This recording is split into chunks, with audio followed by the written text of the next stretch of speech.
Break it down now. The numbers told the story, they always do.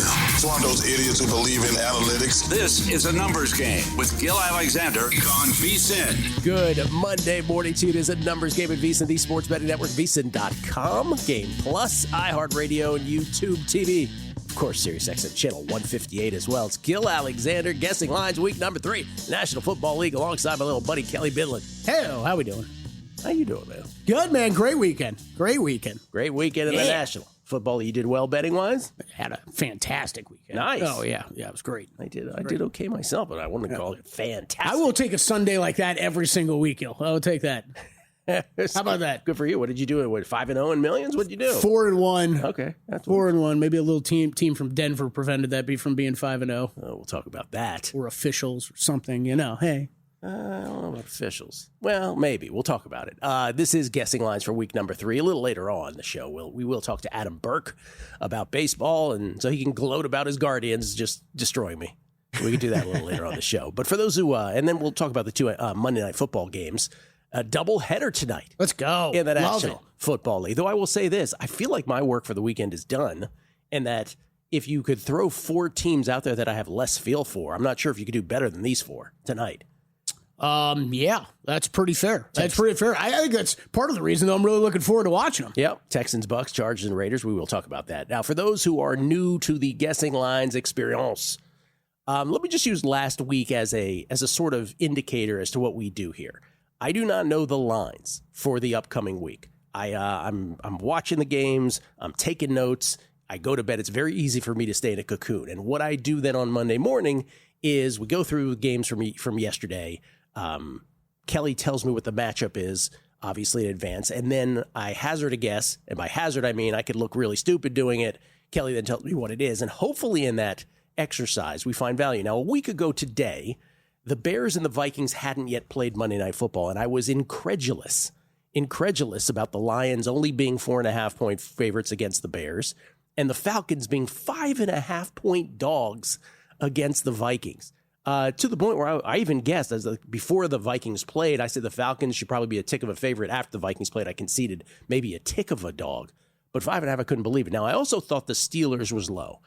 So what ended up being the closing lines on all of those? Well, we were ahead of all of them. Steelers ended up 3.5-point favorites versus the Seahawks. Lions ended up being 6.5-point favorites versus the Bears. And the Falcons only ended up being 3-point dogs against Minnesota.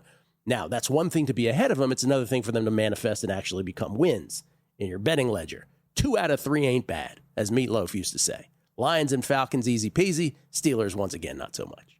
But that's what we do on Guessing Lines. And what I will suggest again is that that's the only true, authentic sort of reaction, because everything else is, here's the line, now I'm going to use my confirmation bias to sort of describe the lines.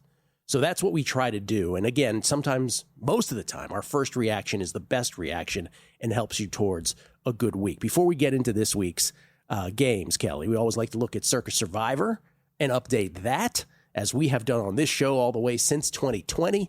The 6-year history of Circa Survivor.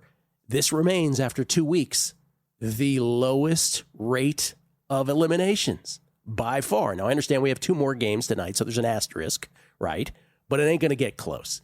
The record is last year through 2 weeks. Last year, after 1 week, remember, was second to 3 years ago. But what we ended up having is that, if we go back to that list again, guys, before we move on here, what we ended up having last year is 72.8% eliminated through the first 2 weeks of the season last year. That's the record. This year, 8.80% thus far. 2 games remaining. Some will get knocked out tonight, but it won't get anywhere close to any of the previous years in terms of through 2 weeks. So 17,071 out of the initial 18,718. I think I made that typo there. So 17,071 out of 18,718 remain. So we're not even at 10% gone through 2 weeks. It's wild. Yeah. It's wild. One big game had a lot of impact on that one yesterday, Gill. A lot of close calls. By the way, I was involved in it, that's for sure. Dan, if you could show that other one you had there, here are the top 5 Circa. This is the top 5 Circa Survivor selections. Yeah.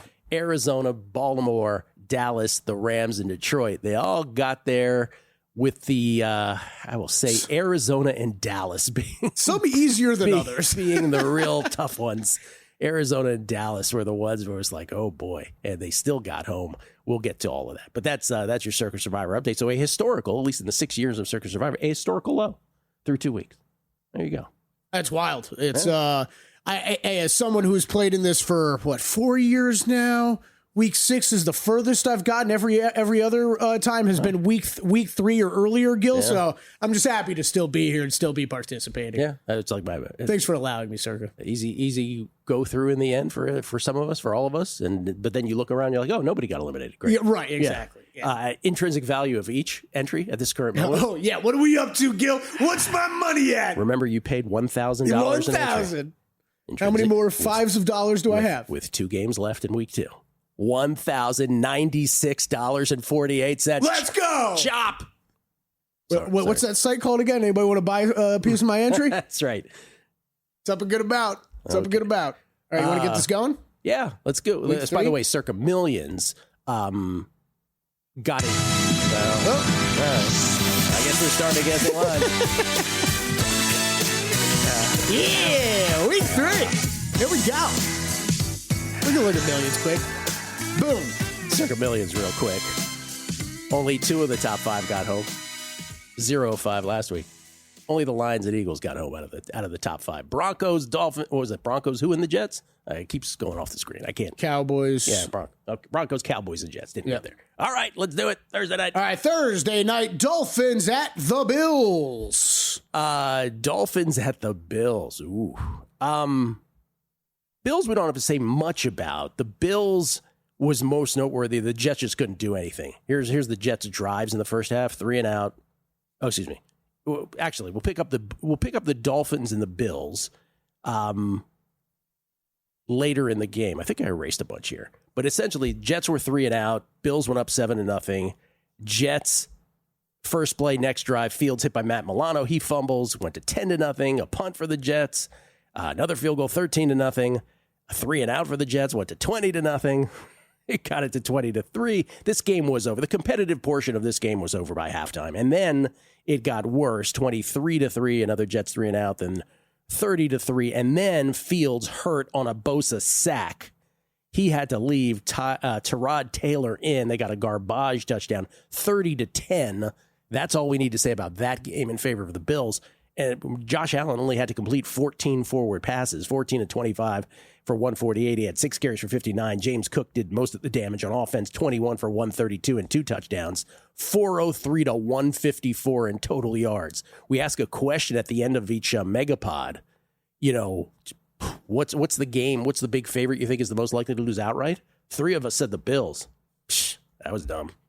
All right. As far as Miami traveling to play Buffalo. Oh, boy. Miami loses to New England. They lose in dramatic fashion. Patriots go up 12-0, Kelley, because Andy Borrejales missed 2 extra points.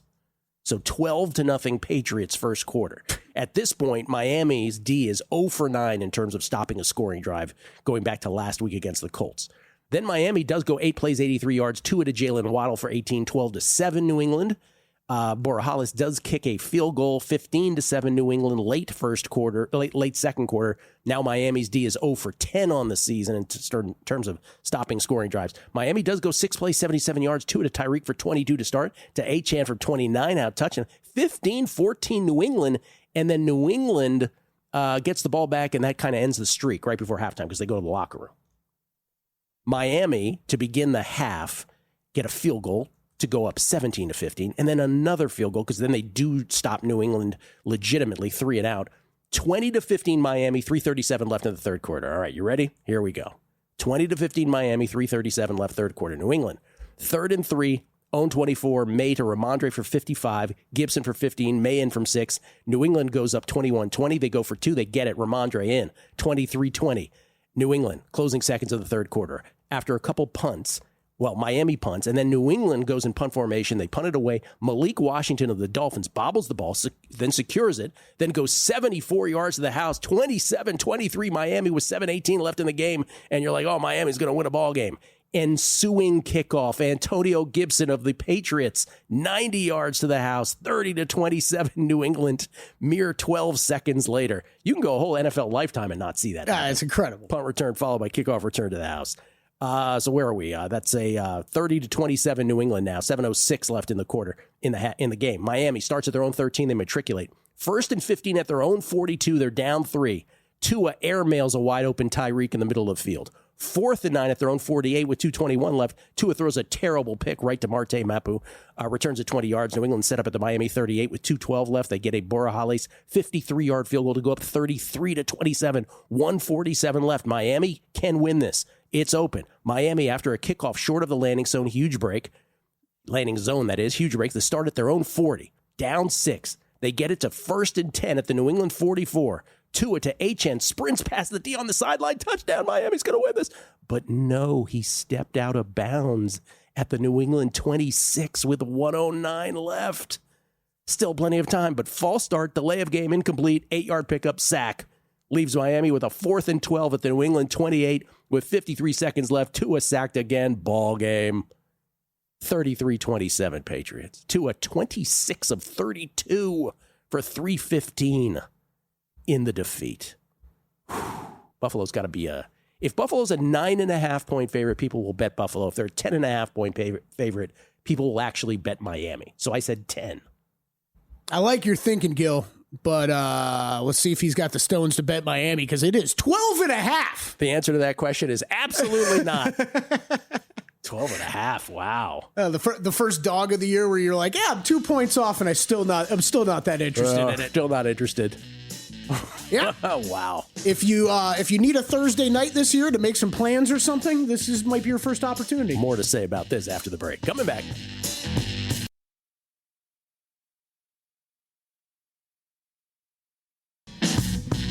A numbers game on VSiN, the sports betting network. All right, NFL season in full swing, and every game brings new opportunities to cash in if you've got the right insights. With VSiN Pro, you'll see real-time DraftKings and Circa betting splits so you know where the public and sharps are putting their money. Pair that with a daily email recapping all the best bets from our show hosts and guests, nonstop live video on the VSiN Watch app. Improved betting systems at VSiN.com, and you'll have the tools to stay ahead every week. Start betting smarter today for just $9.99 or save 50% with an annual plan. Visit VSiN.com/subscribe. That's VSIN.com/subscribe.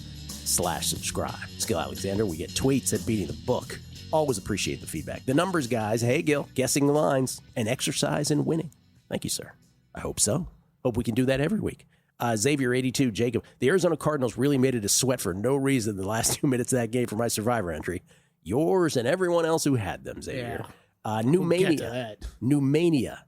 Yeah, we'll get to all of this. Joe Burrow, early favorite for the first 3-time NFL comeback player of the year. Probably should have led with this for those who missed it this morning. And we will get to that game. Joe Burrow, obviously, folks know with the turf toe yesterday against the Jaguars. And the question last night after he left the game was, all right, well, with a turf toe, and again, with turf toe, the question becomes, do you need surgery or don't you? Well, Adam Schefter reporting this morning that Joe Burrow will need toe surgery that will sideline him a minimum of 3 months. So what's that? That's mid-December. That's week 15-ish. If the Bengals are still alive, keep in mind they're an improbable 2-0. Both weeks, improbable wins. They banked the 2 wins. They do have, right? They are going to have themselves, Jake Browning. And when you think of Browning, obviously people think it's a downgrade to Joe Burrow, and it is, and no one's suggesting it isn't because Joe Burrow is generational. Most think Joe Burrow, who got to a Super Bowl already in his career. But Jake Browning, I will say this. 2 years ago when he started 7 games, they went 4-3. That year he threw 12 touchdowns, 7 picks, and his total QBR. You know how many times Joe Burrow has done better than that total QBR of Jake Browning that year? Once in his career. Wow. So I'm just saying, I don't think there's going to be any. Jake Browning's their guy from here forward. I don't think there's going to be any monster quarterback move for the Bengals. Yeah, as much as Danny White and I were discussing this before the show, as much as I would love to see Jameis Winston operate in that offense with some of those weapons, Gill, Browning's been there, man. He's been there for 4 years now? He's just going to be their guy. Everything comes back to Jameis. I mean, come on. Can you imagine with Jamar Chase and T. Higgins how much fun that would be, Gill? But, like, you can't. I mean, you've banked 2 wins, right? Yeah. You've paid these guys in the offseason. Burrow's timeline of what we think right now is, like you said, mid-December. You can't. You still got to try here. So it's going to be interesting to see what they do. But also, limited money to spend. So they're probably with Browning either way. Turf toe, otherwise known as metatarsophalangeal joint injury. Oh, you were just trying to match me from last week. That was well done. Metatarsophalangeal joint injury. I think we nailed it twice. Sprain of the ligaments around the big toe joint. The injury, which is often hyperextended and can be extremely painful, can range in severity from a mild sprain to a complete ligament tear requiring surgery. That's the side of the spectrum that Burrow landed on. Burrow's affects the MTP joint, which connects the big toe to the foot and can take months to heal, potentially causing the player to miss significant playing time. And there you go. 3 months. Marcus Phillips, our buddy from Spain. How you doing, Marcus? Says it happened with Andrew Luck, a generational quarterback placed with a bad offensive line that crippled him with injuries. Joe Burrow's following the same exact steps. Shame on Bengals ownership. I will also say this, as we just talked about Tua. And when people think about Tua Tagovailoa, they have opinions on, is he good? Is he not good? They also, in their head, also say, oft-injured Tua Tagovailoa, right? Right. Obviously with concussions, obviously injuries that we remember vividly, the hands on the field and being... sort of rigor mortis. That's not the correct term for that because obviously that's in death. But obviously the hands, the fingers were rigid on the ground, and we think of that. They were both drafted the same draft. Burrow was first in the 2020 draft. Tua was 5th. After this injury, Burrow will have missed more games than Tua. That's pretty wild. Tua has missed 20 games total career. Burrow to this point 13 due to injury. After this, Burrow will have missed more games, assuming Tua stays healthy. Coach Harry Ellis, Bryce Young split yesterday. Okay, we'll get to Bryce Young. He said garbage time. From 27-3 down until the onside kick, he was 24 of 32 for 217.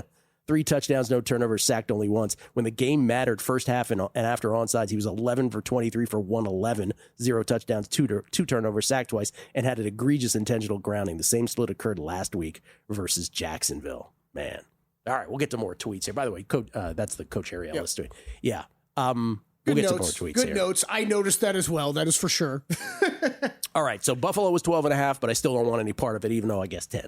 Yeah. Yeah. And no surprise, I'm going to stay away from it as well. Okay. All right. Sunday morning early window, 10 Pacific, 1 Eastern. Packers at the Browns. Packers, oh boy, another barn burner. Packers at the Browns. Packers are 2-0. Extra rest here. Brownies are 0-2. Green Bay, we know, beating Washington on Thursday. We went through that on Friday. Jordan Love was 19 of 31 for 292. 2 touchdowns, no picks. 404 to 230. Really a domination of Washington, though not on the scoreboard as much, where Washington had a chance to actually get a backdoor cover. Cleveland yesterday loses to Baltimore. I'll tell you, Kelley, like more than a half of this game was competitive. Mm-hmm. I mean, I was amongst the group that had Baltimore in Survivor amongst my entries. Halftime, it was 10-3. 10-3 Baltimore. And then it got to 13-3 when, Baltimore, they had a Lamar to Zay pass for 41 yards to the doorstep, but then they had a false start.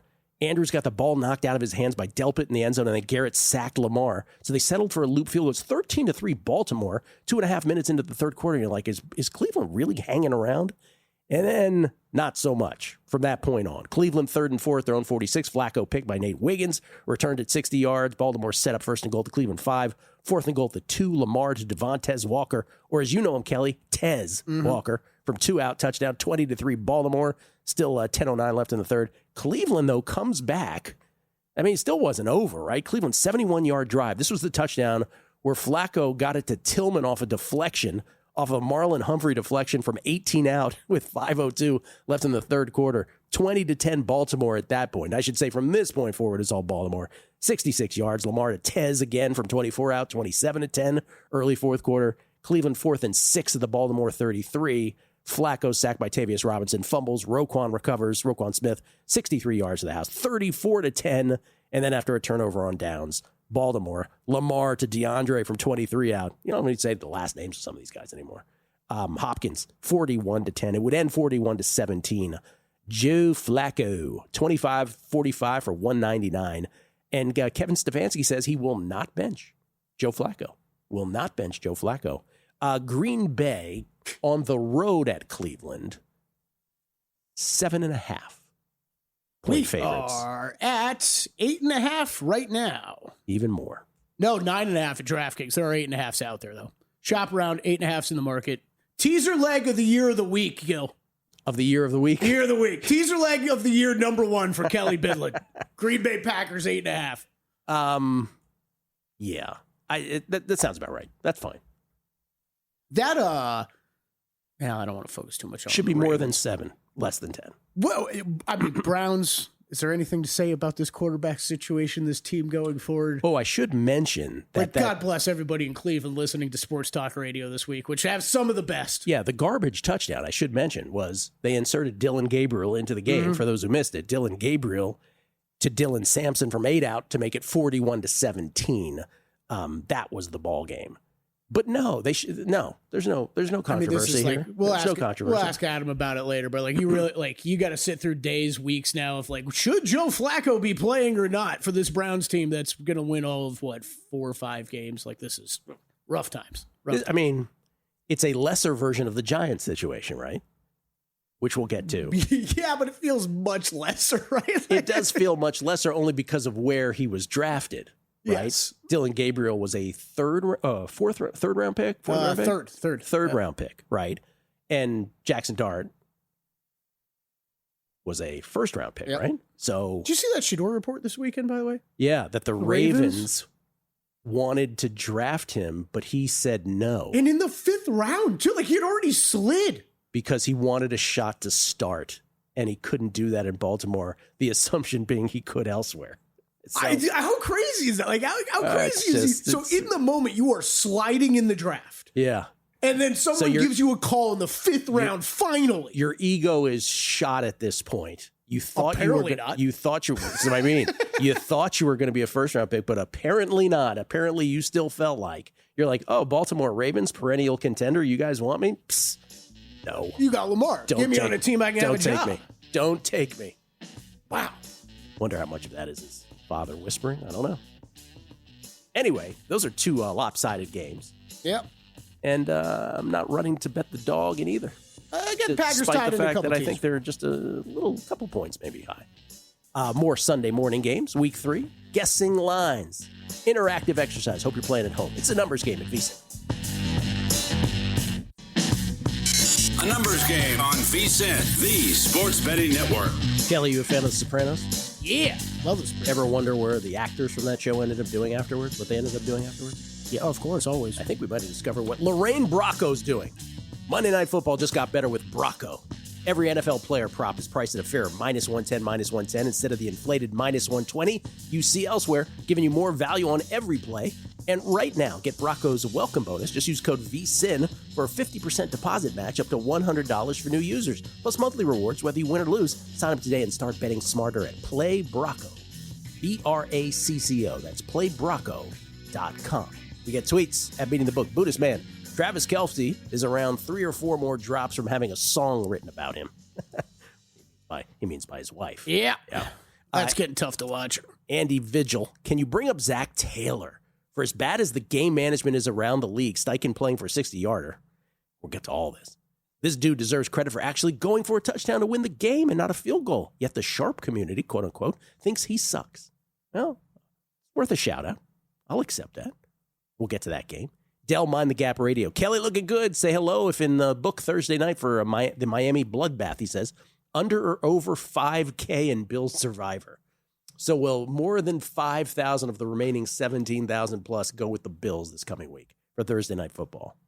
Some people don't like division games no matter what, but 5,000 is a pretty good number. Yeah. I'm going to say over. I don't think I'll be burning them this week. I don't think. There's other chances to use them. Yeah. Yeah. Giuseppe Beda. Good to see Keller Bydler, he calls you. Good to see Keller Bydlon well again for guessing lines. How big of a schmuck was I for taking the Steelers in Survivor? Well, Giuseppe, I'll go with Schmendrick. Not so much a schmuck. Yeah, maybe you're a little Schmendricky. He says, I bought the hype after week 1 and thought the Seahawks looked awful. You were right. Don't make major moves in power rankings from week to week. That's a very honest tweet from Giuseppe. Yeah. That is, talk about two teams, Gill. I have no idea. Like, just have no idea Steelers, how good no they're. clue. Steelers or Seahawks. Yeah. No idea how good they are. No idea. If you told me each of those teams finished with 5 wins or 10 wins, I don't think I'd be shocked. Real Knicks. I tweeted at you a few weeks ago how Tua is considered injury prone, but nobody says Burrow is. I also provided a comparison. I love Joe, but question mark? Oh, and by the way, I'm off my Dolphins and back to my Cleveland baseball team. LOL. Yeah, it's not fun. The Guardians. Mike Zill's Duke 90. Turf toe. Often was a career ender 20 plus years ago. The collective we, like Dolphins surgeon Danny Cannell's dad, weren't sure when to clear, wait, or operate. O.J. McDuffie sued for $11 million. Do you remember the O.J. McDuffie story with the Dolphins? He ended up with turf toe, and he sued the doctor, Danny Cannell's. Was it Danny Cannell's? I think he sued Dr. John Uribe, a former Dolphins team doctor. Yes, just Googling it here. For malpractice and negligence related to the treatment of a toe injury that he suffered in 1999. He sued, and he won he was awarded $11.5 million in damages. However, these are never over. A judge later threw out the verdict and ordered a new trial. The judge ruled that a medical manual had been improperly used as evidence in the first trial. The second trial found in favor of Dr. Uribe. After McDuffie appealed to Florida appellate court, upheld the ruling in favor of the doctor in 2020, ending the lawsuit. So O.J. McDuffie did not get his money. What a disgusting thing. I remember that story. I don't remember all the details of it. Can you imagine how much money is spent in court going back and forth over whether a very, very wealthy professional sports team should have to pay a very, very wealthy professional athlete? And who wins in the end? The lawyers. Of course, yes. Johnny Vegas. Kelley mentioned, quote, God bless anyone listening to Sports Talk in Cleveland this week, unquote. Kelley, any Browns fan over 40 does better things with our Sundays nowadays rather than watch the Browns. Life is too short to be sad every Sunday for decades. Oh, man. Mariners Geek. Amazing what a week can do. All of a sudden, the Bears and Vikings don't look so good. Alt unders alive. Well, I don't think you needed this week to know that about either. Quite frankly, that was part of my bets last week.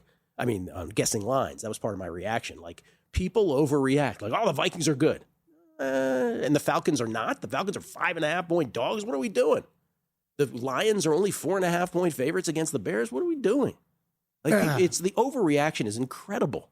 That one I'm a little angry at. I'm a little angry at him. I didn't play. Did you end up play any alts in Detroit? No, I didn't play anything. A little angry about that. All right, what's next? Myself. AFC South we go, Gill, to Nashville, Tennessee, where the Titans host perhaps the best team in the division, the Indianapolis Colts, coming to town. Oh, wow. Sunday early window. Oh, this is a pretty interesting game. Unlike the first two, this is pretty interesting.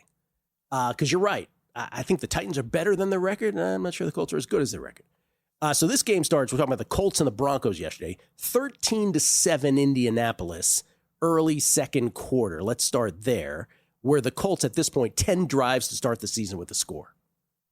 Dating back to last week. 13-7, they're up. Then it's just a trade-off. Denver, 7 plays, 67 yards. Nix to Troy Franklin from 42. The big play, Nix to Franklin from 3 out. 5 plays later, 14-13 Broncos, 10:42 left in the second quarter. Then Indianapolis turnover on downs when on 4th and 1 at midfield. Tyler Warren, no gain. So that ends the Indianapolis streak. Denver from midfield, helped by an Indianapolis unsportsmanlike, a hold and a PI. All three of them. Nix to Adam Troutman. More bounce to the ounce from 2 out, 21-13 Denver. 3:03 left in the second quarter. Then Indianapolis, 6 plays, 81 yards. Jones to Alec Pierce for 44, the large chunk. 2 plays later, Jones to Jonathan Taylor from 7 out. 21-20 Denver. That would be the score at the half. Third quarter, more of this. Denver, 7 plays, 60 yards. Dobbins in from 5, 28-20. It would get to 28-23. Then later, Indianapolis 3rd and 5 at their own 47. Jones to Downs for 3. And then an interesting moment in this game. I'm not sure if you caught this at 28-23. Indianapolis 3rd and 5 at their own 47. Jones to Downs. Daniel Jones to Joshua Downs for 3. So it's 4th and 2. There was a hold on the offense. So the Denver defense had a choice, 4th and 2 or 3rd and long. Yep. They said, go ahead, 4th and 2. Mm-hmm. 4th and 2, which was pretty interesting. At midfield, Jones incomplete, intended for Warren. I find this the most fascinating thing about football that the announcers never talk about. When a team gets to, we'll see this in the last night's game too. When a team gets fourth and super short, they are almost goaded into going for it in a way that if it was 1.5 yards shorter, they wouldn't, right? Oh, because there was no hesitation. None. Two by the Colts, right? It was like, okay, cool, you're going to give it to it, we're going for it. But it was interesting that Denver declined that and said, yeah, go ahead, go for it. Also, interesting, maybe just to me at this point, because everybody else has forgotten about him, but guess no Anthony Richardson short yardage package has been developed or anything like that. Who are you referring to? Who are you referring to? 28-23 Denver, third play, 3rd and 3 at the Indianapolis 28. They're matriculating, but Knicks picked by Cam Bynum. Indianapolis from their own 9, third play, JT for 68. Jonathan Taylor sets up another Schrader field goal. 28-26 Denver, 8:33 left. Denver, Lutz, 42-yard field goal tried. Doinks off the right upright. It stays 28-26 Denver with 3:15 left. And then Indianapolis with all 3 timeouts in the 2-minute warning from their own 32, down 2 points. Kelley, they get it to the Denver 40. Then they take they ran it into the line 3 times. They're at the 40 of Denver. Yep. You still have a mammoth long field goal, and Shane Steichen just goes, yeah, this feels good enough. Bro, you don't have Brandon Aubrey. I know this kid is good, Spencer Schrader. By the way, the third play, they lost 2 yards. So got set back. So Schrader ends up with a 61-yard field goal try, way right. But hold everything.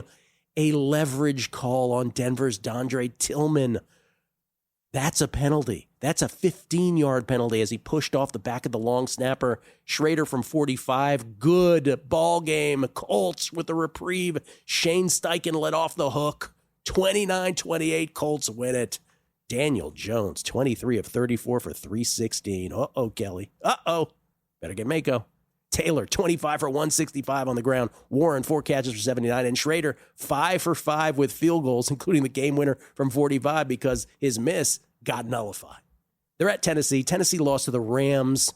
Tennessee led this at the half 13-10, which included the amazing Cam Ward to Alec Ayumanor, 23-yard touchdown pass on 3rd and 6. Oh, no, pardon me. 9-yard touchdown pass after a 23-yard hookup to Ayumanor. Then it's a 9-yard score where Cam rolls to the right. That's so bad. So bad. Then throws it. And when I say throws it across the field, I'm not talking about like a crossing pattern. I'm talking really throws it the width of the NFL football field. Touchdown. So 13-10 Tennessee at that point. Boys and girls, do not do that. That's fundamentally unsound. Later, 16-13 Tennessee with 3:32 left in the third quarter, Kelley. And then it was all Rams. 4 plays, 69 yards. Stafford to Puka for 24. By the way, Puka had a 45-yarder on the ground on 4th and 1 earlier in the game to start the scoring. Then to Puka for 22. 2 plays later to Davis Allen for 8 out, 20-16 Rams. Tennessee would later have the ball 2nd and 8 at their own 29. Cam sacked by Byron Young. Fumbles. Nate Landman recovers. Rams at the Tennessee 21. They'd get it to 3rd and 5 from the Tennessee 16. Stafford to Devontae, 27-16. The route was on. Next time they got the ball after a 3-and-out for Tennessee, 66-yard drive. Stafford to Jordan Whittington. The big play 2 plays later, Blake Corman from 133-16. Even though the PAT was blocked, it would end 33-19 in favor of the Rams. This is Indianapolis at Tennessee.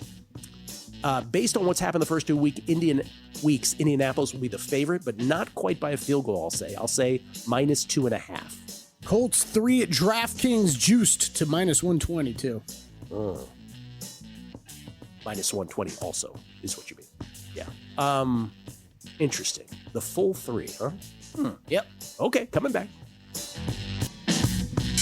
A numbers game on VSiN, the sports betting network. The season may have started, but you could still jump into the VSiN Average Joe contest sponsored by Edge Boost. Each week you make 7 picks, NFL or college, and the best score of the week wins $500. Have an Edge Boost account already? Then it's $1,000 every week. And if that's not enough, there are quarterly prizes too. Airfare to Las Vegas and a free 2-night stay at Circa Resort and your chance to be on a VSiN show. Free to play. You can enter anytime at vsin.com/Joe.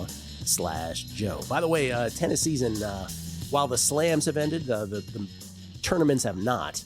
I'm playing matches in Seoul, Korea. Oh. Why did Mexico get the week off? Not as big of a... You know what? Tournament? I just didn't think there was any value in any match, and I looked every night in really? Guadalajara. Oh, okay. But in Seoul, Korea, kamsahamnida, by the way. Little clean sheet over the weekend for VSiN Pro subscribers at VSiN.com/picks. Nice. One quali, one match on Evelise last night. So pays to subscribe. We get tweets at Beating the Book. Rhodes knows. I know you said Browning is the guy, but if the Giants want Dart to start, would Russ be an upgrade? Thanks for the great show. Thank you, Rhodes. I don't think we're going to see Russell Wilson play for the Bengals, but would he be an upgrade? Yeah, he'd be an upgrade. Well, I think the other so you're gonna hear Kirk Cousins, right? The other thing to keep in mind Kirk Cousins with this, will be the name bantied about. The one to keep in mind with this Bengals situation though is unlike the Cowboys, right? Like you went and paid everybody. Yeah. So like money's tight. Like money's too tight to mention. And I think it's just going to end up being Browning. I mean, they're very comfortable with him as a backup. Absolutely going to be Browning. It's very consistent with that organization also to not do things like that. They're penny pinchers to begin with. And Jake Browning, again, I'll say it again. Joe Burrow's had a total QBR only 1 year better than what Jake Browning did when he started 7 games 2 years ago. Yeah, I would just assume it's a no-namer that's just being added to the roster because they need another quarterback. Kelley Bydlon, everybody. Be added to the Bengals roster. Chris Hauser, Seahawks. Yeah, that's a name, bro. Chris Hauser says Seahawks will eclipse Bills in Survivor picks this week. Okay. Yeah. Maybe. Yeah. Mariners Geek. While some of you amateurs were sweating out Arizona in Survivor, the smart money was resting comfortably with my Cowboys pick, he said. Tony Farmer, our buddy Tony Farmer, who I met last week or the week before, says, I lost one Survivor entry on the Broncos game. I was watching the game in the book with no volume, so I think it hurt even more because I didn't realize the flag was thrown until after I was certain the Broncos had won the game. Then minutes later, I had to sweat out the Cardinals. All this after the Giants went. What a crazy circus Survivor day. It was amazing. It's brutal. It's brutal or it's exhilarating, depending on how it ends up. The Broncos leverage stuff is tough. I get it, but like it's the letter of the law is if you touch them, right? Do you remember? It's funny you said. Do you remember there was a game? This is a one little guessing lines detail from one game last year. But there was a game where Minkah Fitzpatrick, I believe, put his hands, didn't push, put his hands on it. And remember, the announcers bent over backwards, and I called him on this. Bent over, because just because it was Minkah, right? And they're like, oh, he didn't push. They shouldn't call that. I'm like, no, dude, just because he's Minkah doesn't mean you don't call him. He put his hands on him. I don't like the rule. But yesterday was the perfect example why. It's just, hey, if you're going to have it written like that, it's a flag. That ain't the only game where players don't know the rules that we found out yesterday, which we'll get to. That's true. What's next? All right. Early window still. The Bengals at the Vikings. The what and the Vikings? The Bengals. The Bengals. At the Vikings. And the Vikings. The Burrowless Bengals. The 2-0 Bengals, mind you. And good God, is that the most improbable 2-0 you'll ever see against what is now the 1-1 Vikings after last night. Bengals game yesterday against the Broncos. Bengals game against the Jaguars yesterday. Pardon me. Jacksonville, 9 plays, 69 yards to start. Trevor to De'Ami Brown from 9 outs, 7-0 Jacksonville, first 5 minutes. Later, Jacksonville, 3rd and goal at the Cincinnati 8. Trevor picked in the end zone by Dax Hill. Mark that, because Jacksonville had so many opportunities. That was the 3rd and goal at the 8 pick. Cincinnati then goes 11 plays, 80 yards. Burrow to Jamar from 4 outs, 7-7, late first quarter. We're tied. Jacksonville, 8 plays, 75 yards. Etienne, 30-yard run, sets up Trevor to Basul Tootin. 8-yard touchdown, 14-7 Jacksonville, 10:54 left second quarter. And then Cincinnati, 2nd and 20 at their own 40.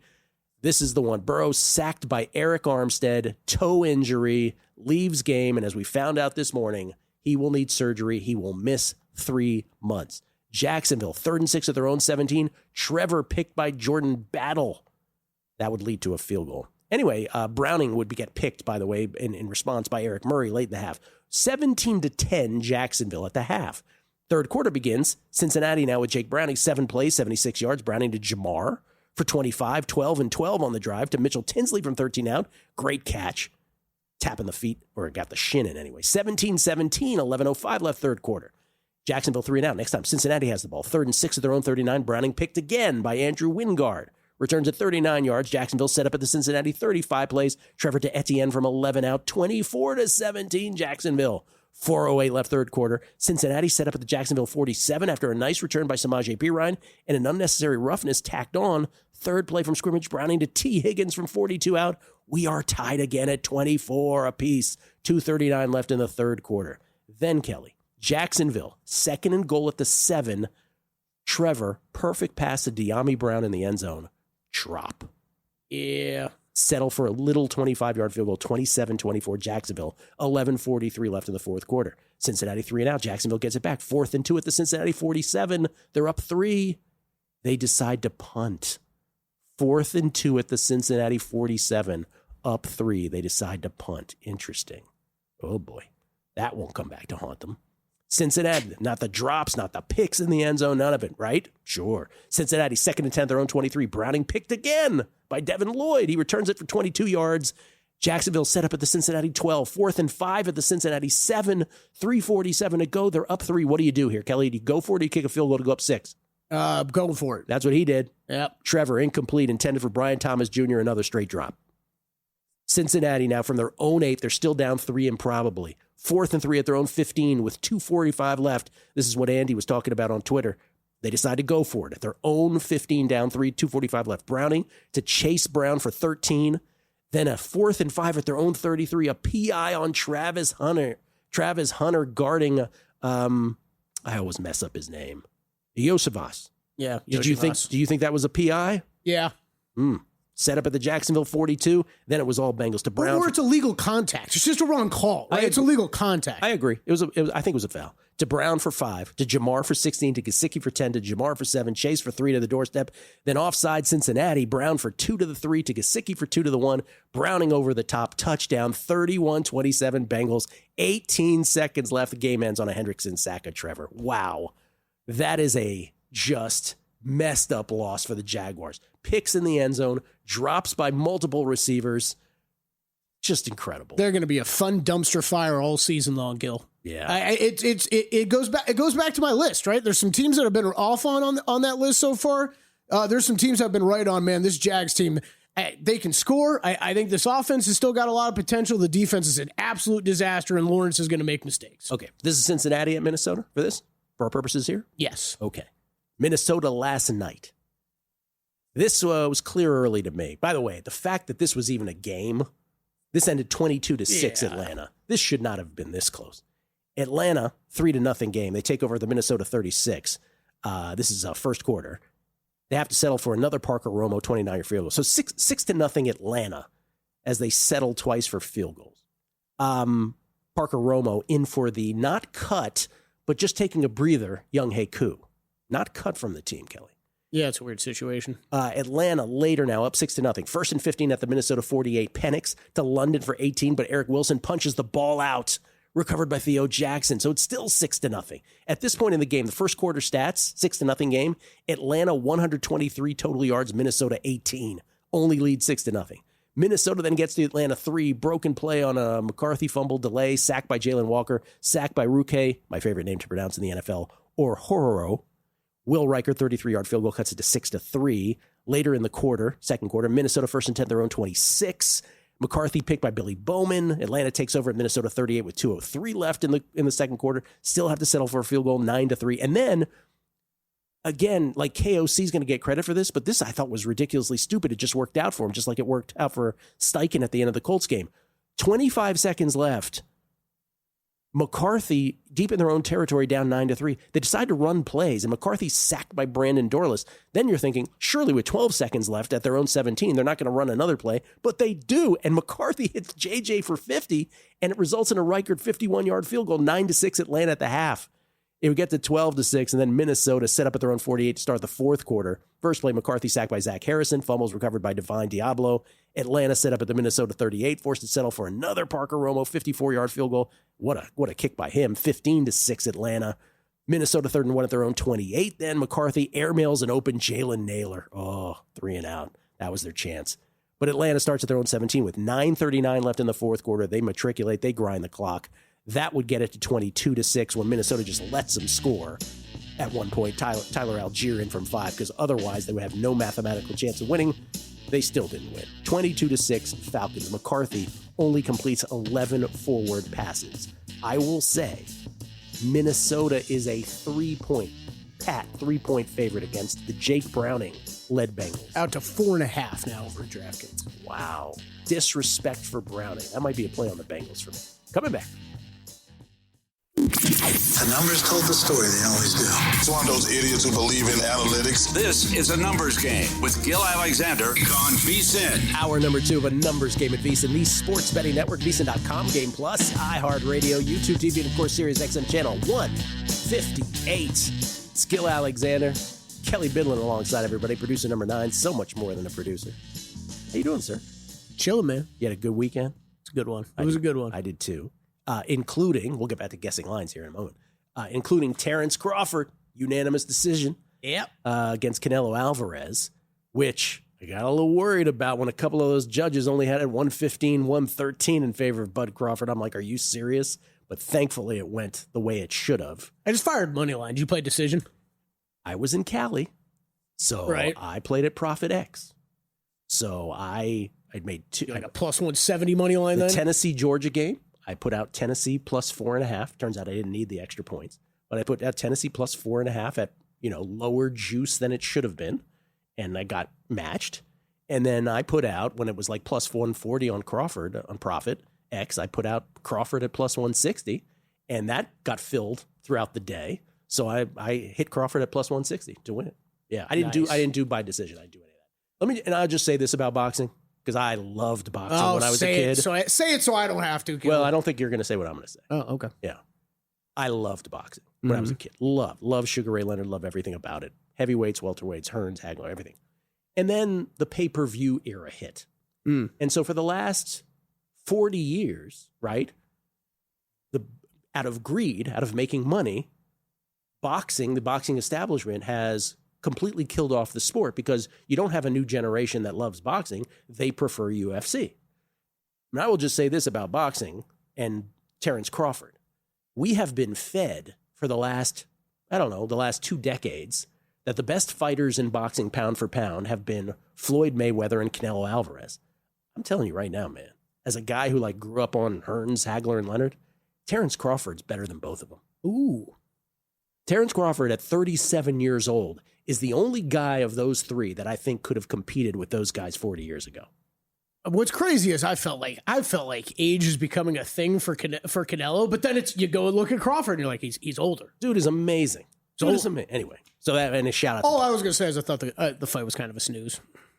Oh no! Well, when you're winning, it's not a snooze. Just like they just like the Falcons game last night, it's snooze. But when you're winning it, it's not a snooze, right? When you're winning money. Let's go back to a couple things. So one, I want to, I talked about how the guessing lines exercise from last week led us to the Falcons winner and to the Lions winner based on lines I was incredulous about. Not so much on the Steelers, by the way, but I wasn't as incredulous about that line. The other thing that we did midweek was I went through the 4 survivor of the 8 biggest spreads in week 2. I went through the 4 survivor plays I would not consider playing and the 4 from which I would. All the 4 from which I would ended up winning. Cowboys miraculously. Yeah. And of the 4 that I said I wouldn't play, 3 of those 4 ended up getting there too. The only one that didn't, the Minnesota Vikings, because that was the one where I'm like, this spread is ridiculous. So we'll do that exercise again this week. Back to guessing lines here for week 3. So far, Kelley, I just want to say this. The last 2 games we've done, because the first 2 were the Green Bay, Cleveland, and the Miami, Buffalo big spreads. And even though I was a short on both of those, I'm not running to bet the dogs in either of those. But Indianapolis at Tennessee, I guess 2.5. You said it's 3 extra juice. There are 3.5s out there? There are 3.5s out there. I think I would take 3.5 with the homestanding Titans. And that last one we just did, Cincinnati at Minnesota, I guess Minnesota -3, and you said it's what? 4.5. Okay, that's too much too. I will take Jake Browning and the Bengals at +4.5. Now, what's the situation I'm in? Now I am saying I'm going to bet both the Titans and the Bengals, which is not a fun thing to do. But if you're asking me about pure value, the 3.5 on the Titans and the 4.5 on the Bengals, that's value. Those are my reactions. Yeah, I agree. I might end up on that Bengals side with you. The Colts, I cannot figure out that team at all. There's a bunch of those teams. Yeah, there really is. And if I had to bet it, it'd be Titans, but I think I'll be passing on that one. All right, what's next? All right, next up we have Steelers at the Patriots. Still early window. Oh, this is a game between 2 1-1 teams. I don't think we've had that so far. Pittsburgh loses to Seattle. Seattle, first time they touched the ball, 8 plays, 65 yards. Darnold to Torrey Horton from 21 outs, 7-0. Later, 7-3 because Chris Boswell's ridiculous, 48-yarder. Seattle first play, Darnold picked by Jalen Ramsey. Pittsburgh set up at the Seattle 44. They settle for another Boswell 48-yarder, 7-6 Seattle. Then Myers doinks a 36-yard try for the Seahawks, early second quarter. Later, they have a 4th and 1. Seattle does at the Pittsburgh 29. Darnold's pass is deflected by Hayward, picked by Nick Herbig, who returns at 41 yards. And then Pittsburgh on a short field set up at the Seattle 21. 6 plays, Rodgers to DK Metcalf from 3 out. Touchdown, 12-7 Pittsburgh. They get the 2-point conversion, and somehow it's 14-7 Steelers at the half. Think about that. Doinked field goal, pick. What else is in there? Just Seattle. I mean, pick, 2 picks. Doinked field goal and 2 picks. Pittsburgh's up 14-7 at the half. So many missed kicks early in that first early window yesterday. A lot of missed kicks, man. Except for 2 guys, Chris Boswell and Brandon Aubrey. Hall of Famers both. Third quarter, Seattle, first time they get the ball. 9 plays, 80 yards. Darnold to A.J. Barner from 7 out. We are tied at 14. 6:10 left in the third quarter. Pittsburgh, Rodgers to Jalen Warren for 65, but third and goal to Seattle 4. Rodgers picked in the end zone by Darion Kendrick with 4:12 left in the third quarter, and Aaron Rodgers starts getting mad at teammates. Was it teammates he was getting mad at or the ref? I thought it was teammates. Oh, I don't know. Still 14-14. Pittsburgh 3 and out as Tomlin, talk about 4th down decisions. It's 14-14 with 1:40 left in the third quarter, and Pittsburgh has a 4th and inches at their own 48. Tomlin eschews going for it and punts. Oy vey. Seattle then gets a Myers 54-yard field goal, 17-14 Seattle, 12:46 left in the fourth quarter. Then Pittsburgh, and here's where the game turned, and this is the biggest gaffe of the whole weekend. Pittsburgh ensuing kickoff. They're up 3. They're down 3. Seattle kicks off. Caleb Johnson, the rookie for the Steelers, lets the ball carom off of him, through him, into the end zone, where he just goes about his business. He's like walking off the field. But George Holani of the Seahawks, his presence of mind is there. He recovers it in the back of the end zone. 24-14 Seattle, 12:46 left in the fourth quarter, and that was the play of the game. And by the way, live, you're like, did he really get that in time before he went out of bounds? The viewpoint from the back of the end zone shows that he in fact did. He got it in bounds, and then he kind of flung it afterwards. So, I'm not even sure he knew exactly what was going on. He just did the right thing of like, all right, well, go get on the ball. Get on the ball if you're not sure, right? You might be right. But like with the leverage on the long snapper in the Broncos Colts game, and like this one here, players have to know the rules. And they've got to be, and special teams both, they got to be coached up by their special teams coaches. You got to. And when you're a kick returner, yes. How many things you got to know, right? Like you got to know that. You have to know that. If it's in the landing zone, that's a live ball. And it wouldn't have mattered either way, right? Even if it was old school rules because he touched it. Yeah, well, yes. It hit down the field of play and he touched it with a hand. Boswell, 45-yard field goal, does cut it to 24-17. But then Seattle goes to work. Darnold to Barner for 19 on 3rd and 9 at their own 28, followed by Darnold to Jackson Smith in Jigba for 43. 3 plays later, Walker in from 19, 31-17 Seahawks with mere minutes left, 3:41. Pittsburgh would end on a 4th and 10 at the Seattle 46 when Rodgers was picked by Kobe Bryant. For all intents and purposes, that was the ball game. Seahawks beat the Pittsburgh Steelers by 14. And then New England, we already talked about New England somehow beats Miami in a game where Miami had a punt return for a touchdown, which New England quickly followed up with an Antonio Gibson kickoff return for a touchdown on the ensuing kickoff, and then withstood a Achane sprint to the end zone that live looked like a go-ahead touchdown for Miami in the closing moments, but Achane stepped out of bounds. By the way, did you ever see a replay of him stepping out of bounds? Because I don't remember seeing one. Okay, to be fair, there was a lot going on around this time, but no, I never saw that. Yes, there was a lot going on. It was one of those where I'm like, wait, why are the Dolphins backed up there? I didn't even know what happened at first. Rodgers, 18 of 33 for 203, 1 touchdown, 2 picks, 3 times sacked in the Steelers' loss. They were outgained, the Steelers were, by the Seahawks, 395 to 267. And as far as Drake May, in the Patriots' win over the Dolphins, 19 of 23 for 230. So both he and Tua barely threw any incompletions or picks in that game. Such stellar secondaries. Ramondre, 11 for 54 on the ground, 5 catches for 88 yards.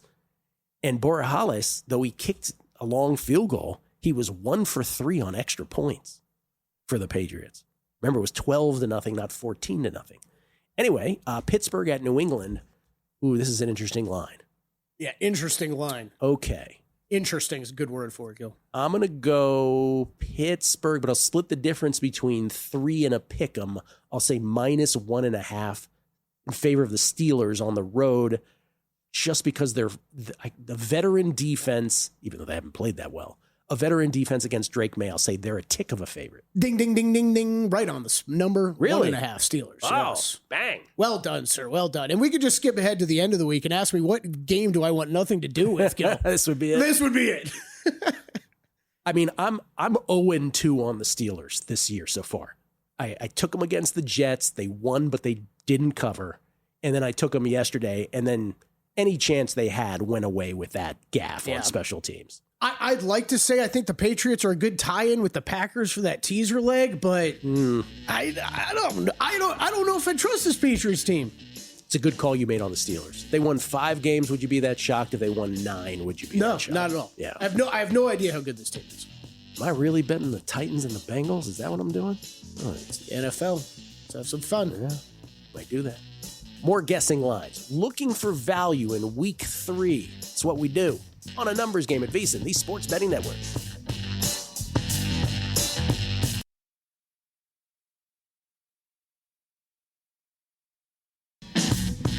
A numbers game on VSiN, the Sports Betting Network. Check out the sharpplays.com. That's sharpplays.com. Not with the word the, Kelley. Sharpplays.com. Unmatched transparency with records updated daily, AI betting analysis, real-time global betting information, and alerts directly from the pros. Dial it up. Sharpplays.com. I don't think you really dial that up, but you know what I mean. Yeah. Type it up in your browser and then hit enter. We get tweets and beating the book. Y'all are the best. Jason H11. Yesterday was not fun. Lifelong Giants fan with 6 of 9 DraftKings Survivor entries on the Cowboys. Emotional wreck. Oh, you got him through, Jason. I don't have to live through that again. Nash, last name Mash. The NFL is the only sport that allows their refs to make a call that had no impact on the game and directly change the outcome with a penalty. That leverage penalty in the Broncos Colts changes millions of dollars for a weak call. And he means weak, W-E-A-K call. Weak call. Yeah. Though them's the rules, and they love calling them. John Massey. How long until the Knicks signed New York City football fans?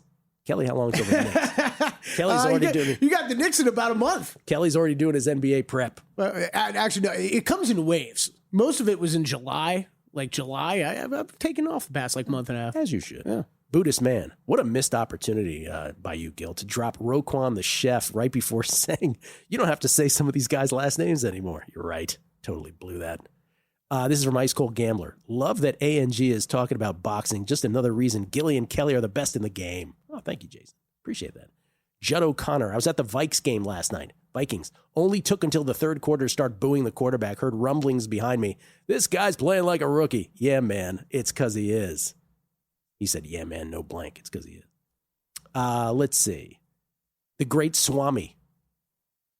G8R. Great. He says, hey, Gill, Kelley, VSiN. Based on your last week guessing the lines, I parlayed the Lions and the Falcons. Got paid. Nice. Thanks, boys. John Massey, what are the chances Will Hill is on the Titans for the week 3 megapod? Oh, very good chance. Very good chance. If I'm on it, he's clearly going to be on it. Rhodes knows. Maybe it's always been a thing, but why when it's close, but hardly ever is? A first down, are players signaling a first?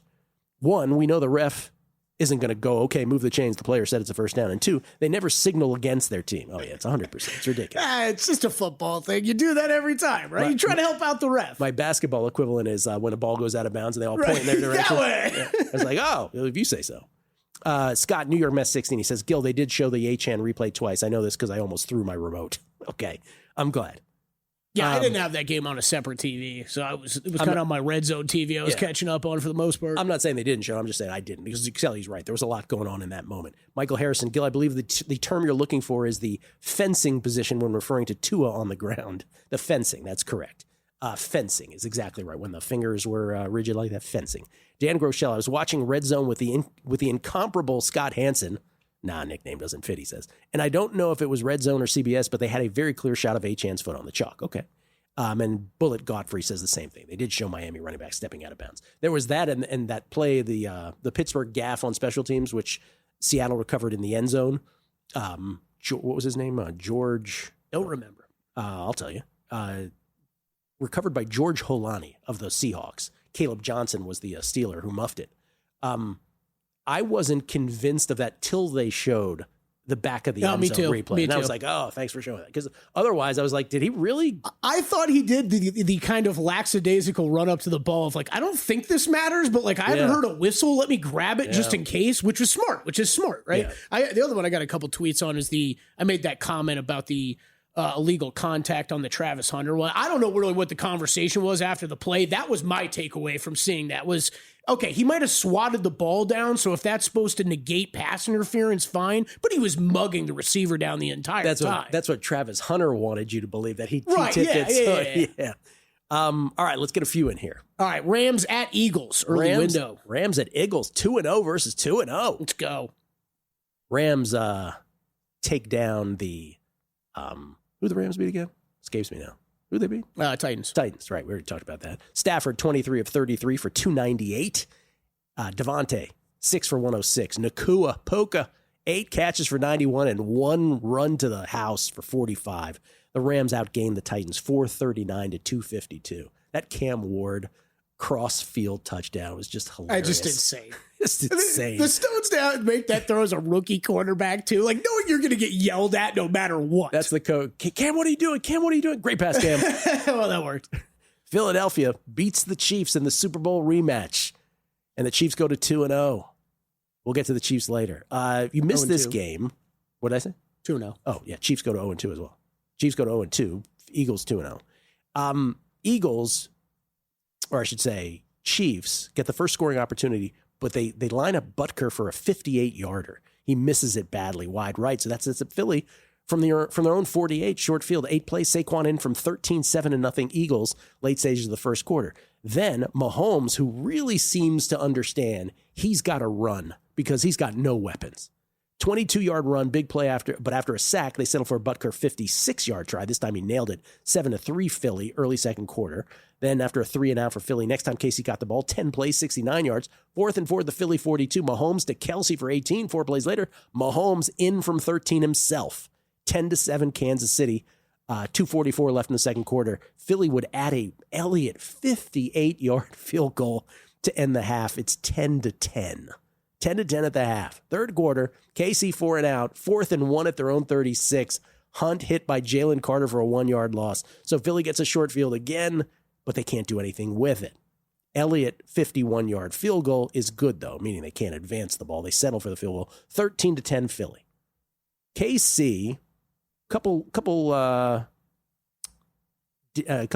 sequences later, they matriculate. 4th and 1 at the Philly 13 now. Remember, they're only down 3.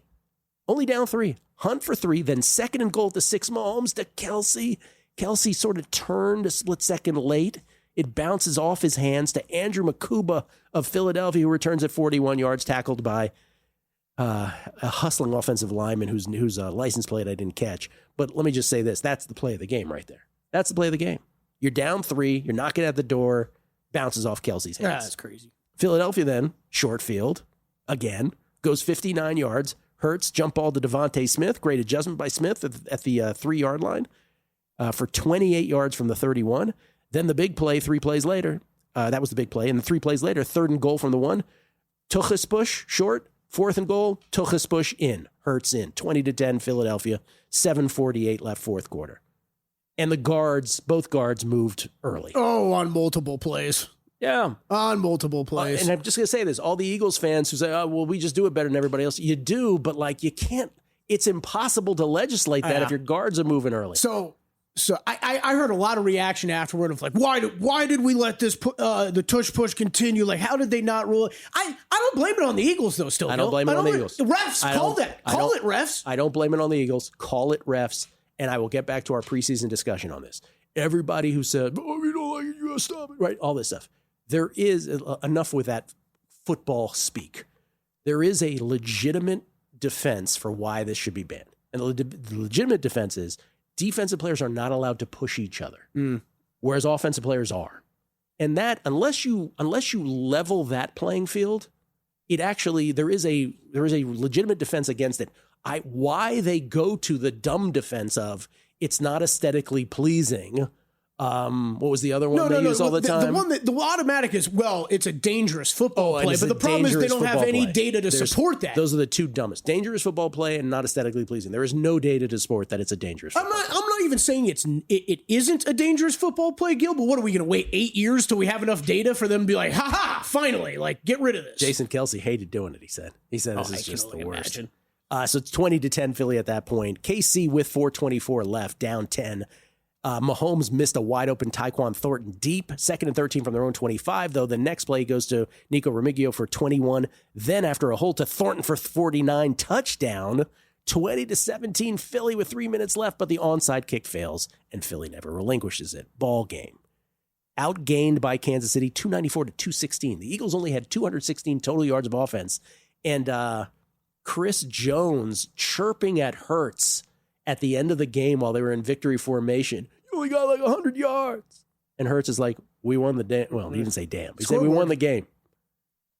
Philadelphia -3.5 at home versus the Rams. Oh, good call, Gil. That's right where it is right now. 3.5, opened 4.5 most places. This is actually what I paired the Packers teaser with when this opened, with the Rams 4.5. The old Bydlon teaser, take it up to 10.5, Gil. Remember, the Rams were the team that had the ball in the snow with a chance to beat the Eagles in the playoffs.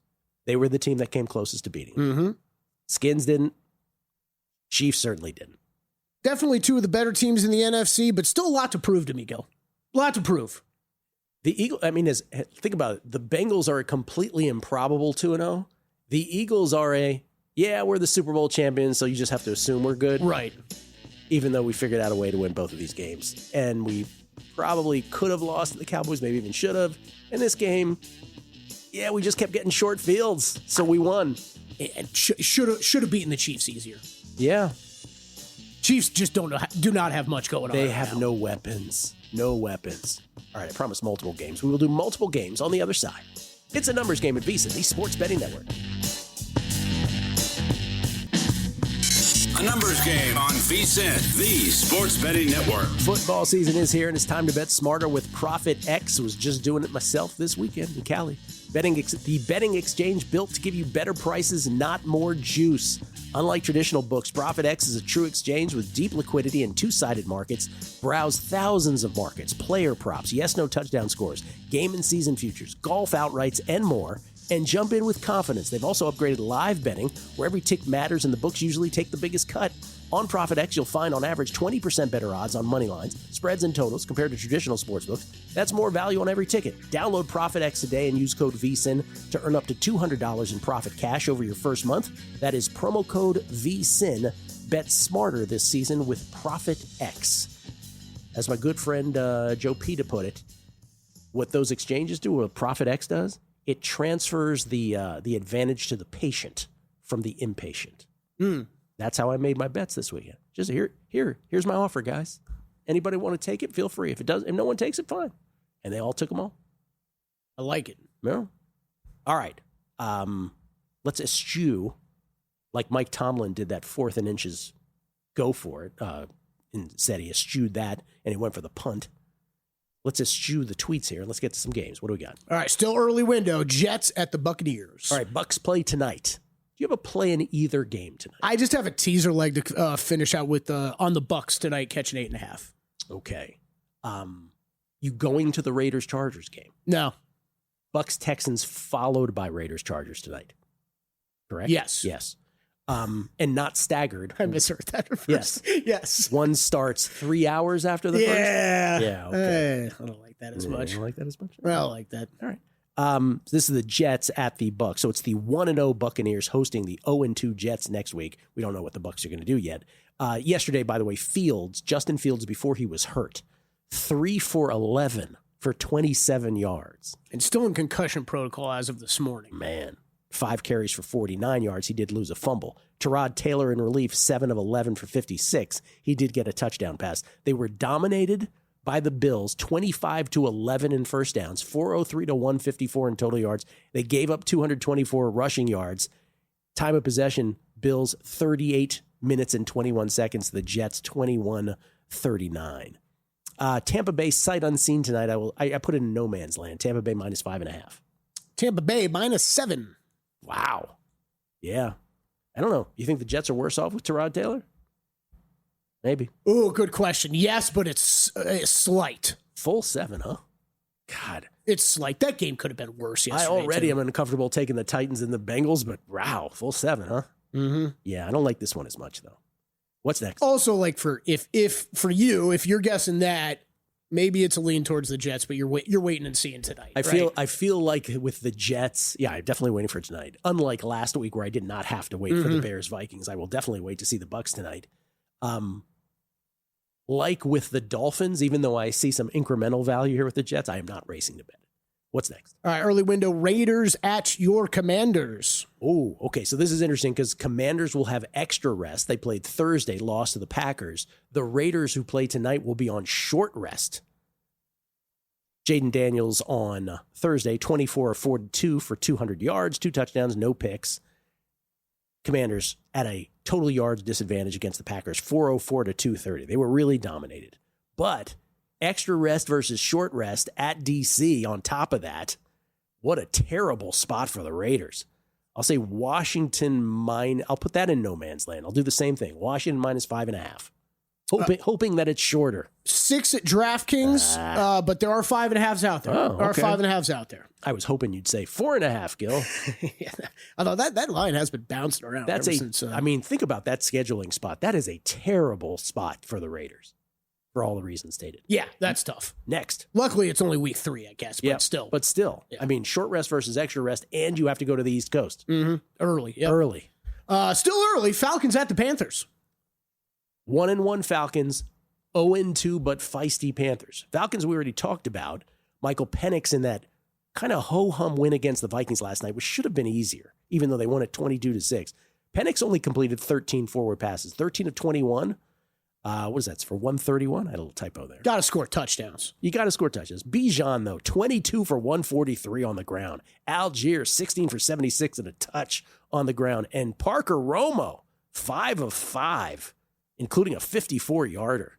They held Minnesota to 198 total yards. They were +3 in turnovers. By the way, the Falcons, as much as we think of them as having offensive weapons, Penix, London, Bydlon, right, an embarrassment of riches on offense, Algier, Pitts, their defense looks great.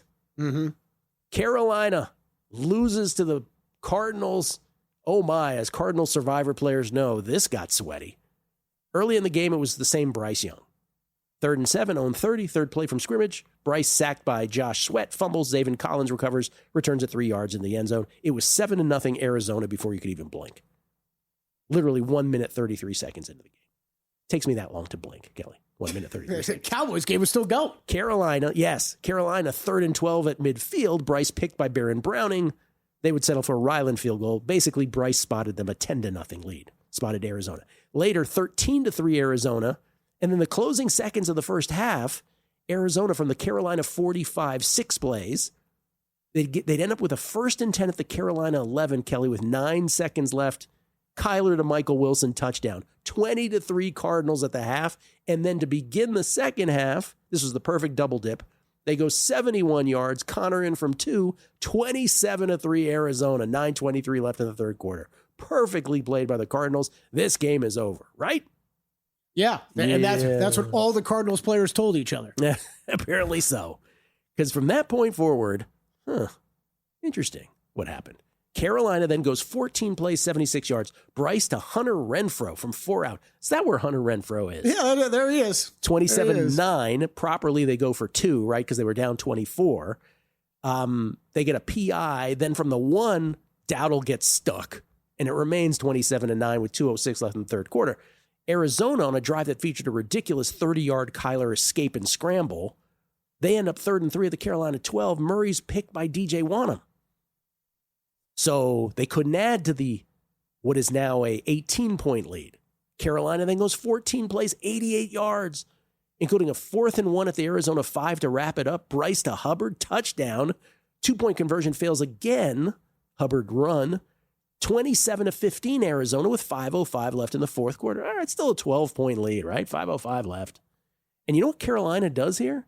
Dave Canales kicks away. Curious. Didn't go for the onside kick there. All right. Arizona 3 and out. Maybe he knew something I didn't. Carolina from their own 24 with 4:31 to go. 4th and 16 from their own 30, right? This is going to be the ball game. Down 12. Bryce to Bryson Tremaine for 26. 3 plays later to Tetaroa McMillan for 20. 3 plays after that to Renfro for 10. Then Renfro from 1 out. It's 27-22 Arizona with 1:58 left in the fourth quarter. Onside, but here's the thing. Onside kicks don't work, Kelley, in this league. So still no problem, right? Except for that, it did work. What a great looking one, too. Did Jerry Seinfeld just show up on the show? Apparently. Except it did work. Onside kick successful. Carolina, improbably, after being down 24, has the ball down 5 with just under 2 minutes left. They take over at their own 49. It's a short field. It looks like it's going to be a 4 and out, but this is the hilarious part of this game. Defensive hold bails them out. Carolina, new set of downs. Then a holding call on Carolina sets them back. But on the next play, Josh Sweat called for roughing the passer, basically pancaking Bryce Young. And when Ron Torbert made the call, right, he was getting it from another official, you could almost see him snicker. He literally was like, are you kidding me? We're calling this? Like, you got to watch that replay. Ron Torbert is like, okay, roughing the passer. New set of downs again. Carolina now with the ball at the Arizona 33 with 53 seconds to go. Plenty of time. Next play, intentional grounding on Bryce. Then incomplete, but then offsides. Negating another incomplete. 3rd and 15 batted down. Finally, 4th and 15 at the Arizona 38 with 33 seconds to go. Bryce is sacked by Calais Campbell, and this time there are no flags. Ball game. Arizona survivors survive. 5 penalties on that last drive. Bryce Young, we did the splits earlier, but in conclusion, 35 of 55 for 328. 3 touchdowns, 1 pick. Tet McMillan, 6 for 100. This is Atlanta at Carolina. Really wish I could give them any credit for that. I really feel like the Cardinals just quit on the last half of that game. I guessed Atlanta minus 4.5. Am I low? You're a little high. Atlanta minus 3.5. Ooh, I like Atlanta. I bet Falcons 3 yesterday before Sunday Night Football started. I like that. I might even buy it down to 3 and play Atlanta. Yeah. I put it at 3-120. Atlanta is I get it, they haven't played outside yet this year, but they are a good football team on both sides of the ball. Having trouble getting in the end zone, I understand. I didn't love that last night, yeah. But they shot themselves in the foot both games, Atlanta, in defeat and in victory. All right, at Atlanta the list. So what do I got now? I got Titans, Bengals, and Falcons so far. This is why we do this. Titans, Bengals, Falcons so far. A whole bunch more to get to. We're still saving that Giants, Cowboys thing. I haven't gotten there yet. Are we at the afternoon games yet after this? Nope. 1 more to go. All right. We'll get to a few games on the other side. Guessing lines on a numbers game at VSiN, the Sports Betting Network.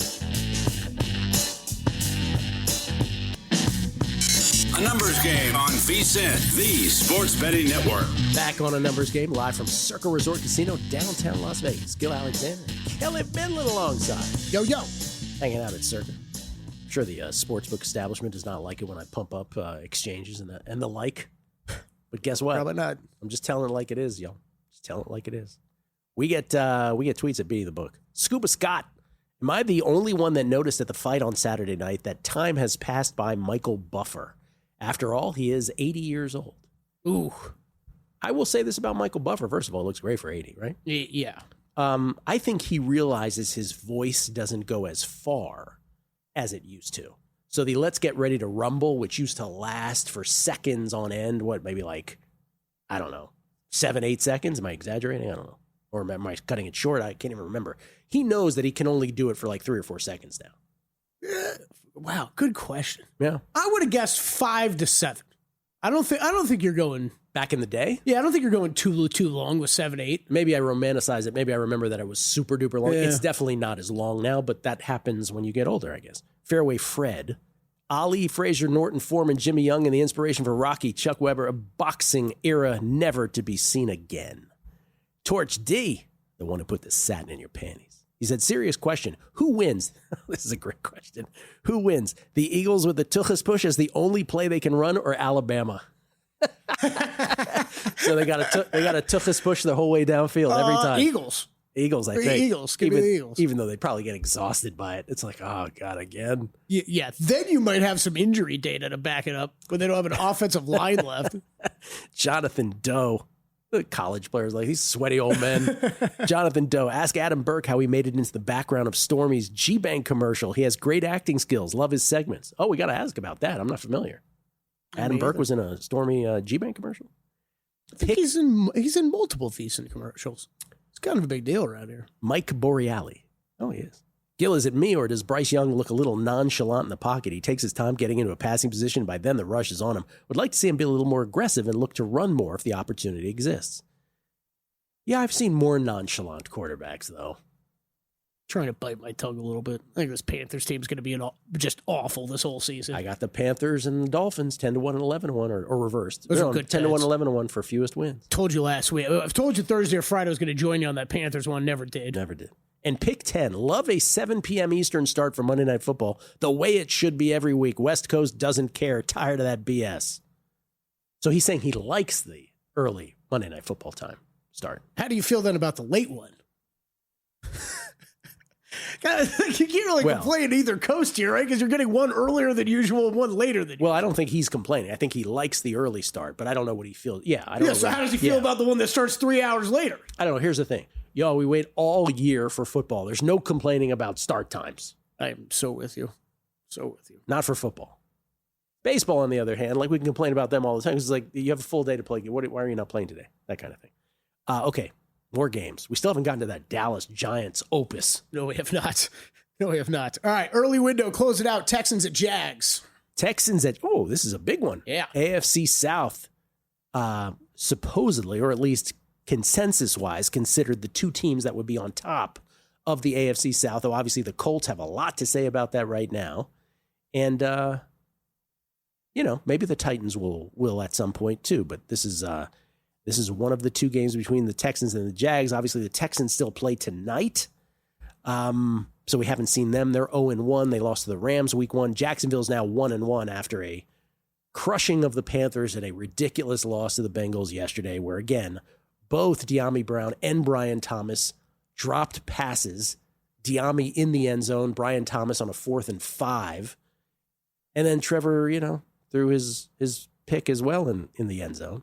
Anyway, Lawrence was 24-42 for 271 yesterday. 3 touchdowns, 2 picks. Was sacked once. Sight unseen on the Texans tonight, I will say Jacksonville split the difference between 3 and a pick. And I'll say Jacksonville minus 1.5. Ding, ding, ding. All over. Oh, okay. Wow. That'll be an interesting game. Completely contrasting styles, it's looking like at this point. Jags gonna let a ton of points, maybe score some points this season. Texans defense good. Will you still have questions about the offense? Is there a prize when I hit it right on the button? You get the ding, ding, ding from Kelley. Ding, ding, ding. I'll tell you this much. Considering I love the Packers teaser leg so much and I was looking for basically any other reason to put another leg in, the Texans did not make it. So yeah, I guess I'm leaning Jags. Next up, late window, Broncos at Chargers. Broncos at Chargers. Chargers unseen. They play here at Allegiant Stadium tonight at the Raiders. Denver yesterday in defeat. And again, it was a leverage call that killed him at the end. Shane Steichen's like, here, take the game. And Denver refused to take it. Bo Nix, 22 of 30 for 206 in defeat, 3 touchdowns, 1 pick. Denver was outgained by the Colts, 473 to 324. Chargers by 3. What else could it be? Chargers by 3 at home against the Broncos. It is 2.5. 2.5. I did a small tease up Broncos with the Packers on this one. Why do you suppose they're not getting the full 3 there? Seems a little disrespectful. It has been. I believe it's been bouncing around. Short rest, I get it. Like 1 day less of rest. There are some 3s and some 2.5s on the board right now. Okay.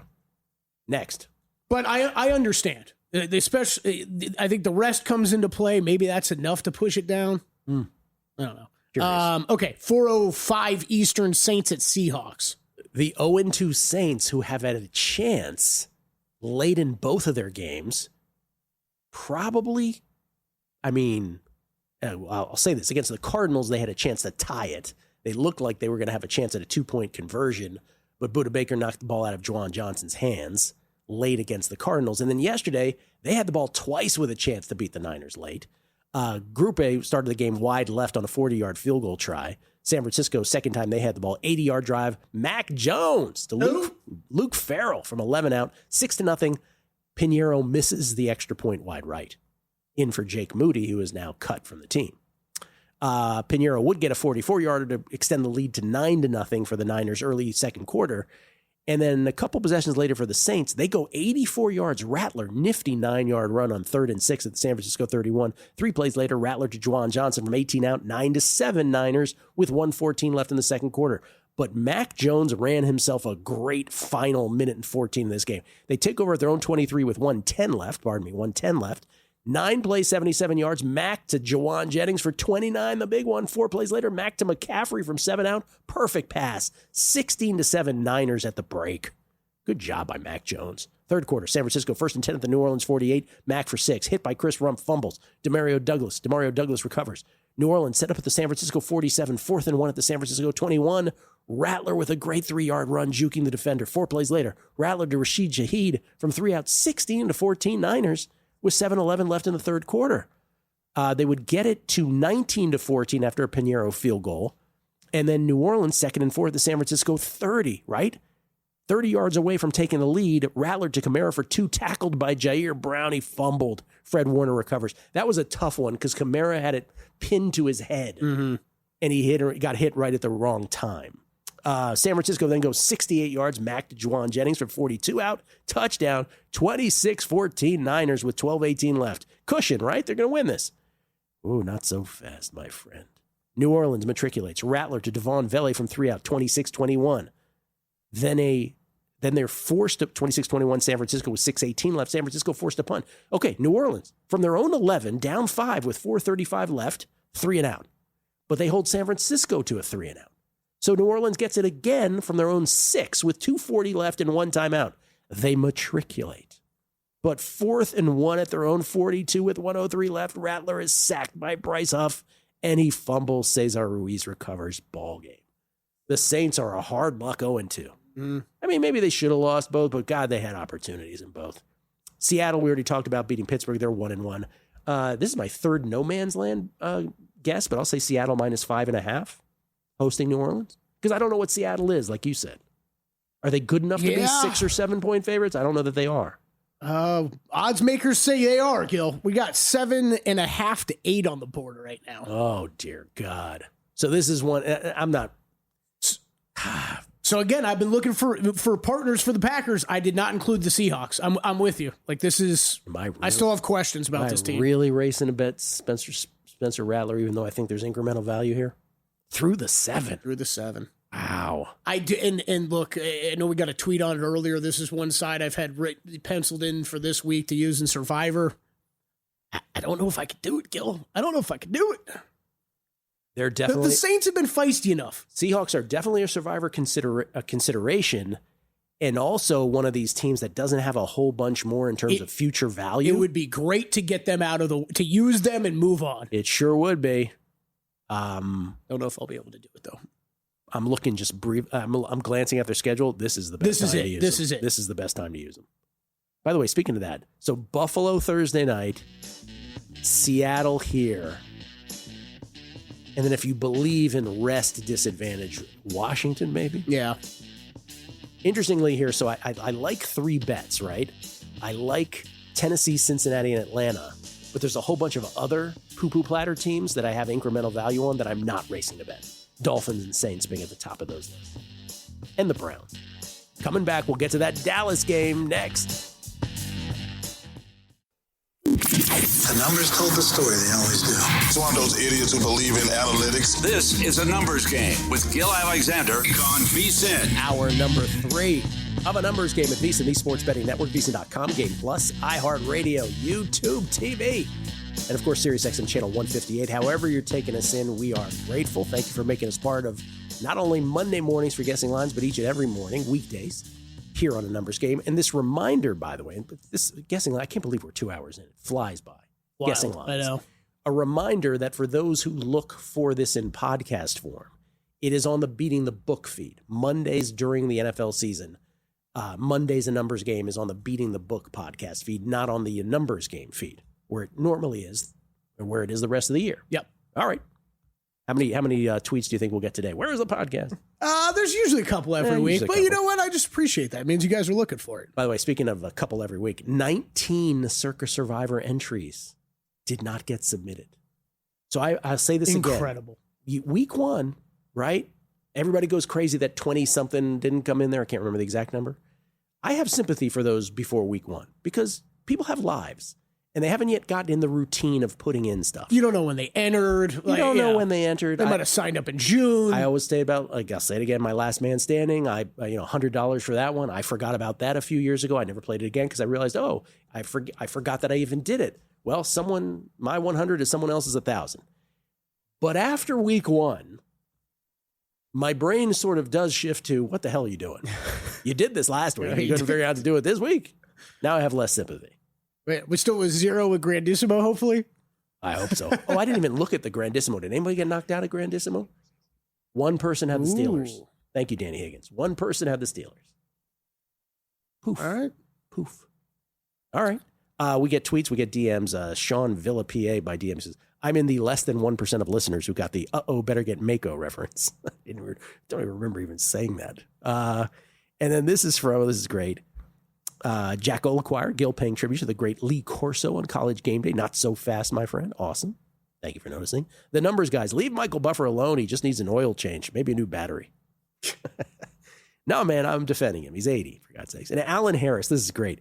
Alan Harris at Big Cat Sports, he says, I just held a rumble for 7 seconds. Prime Buffer had to be 15 plus.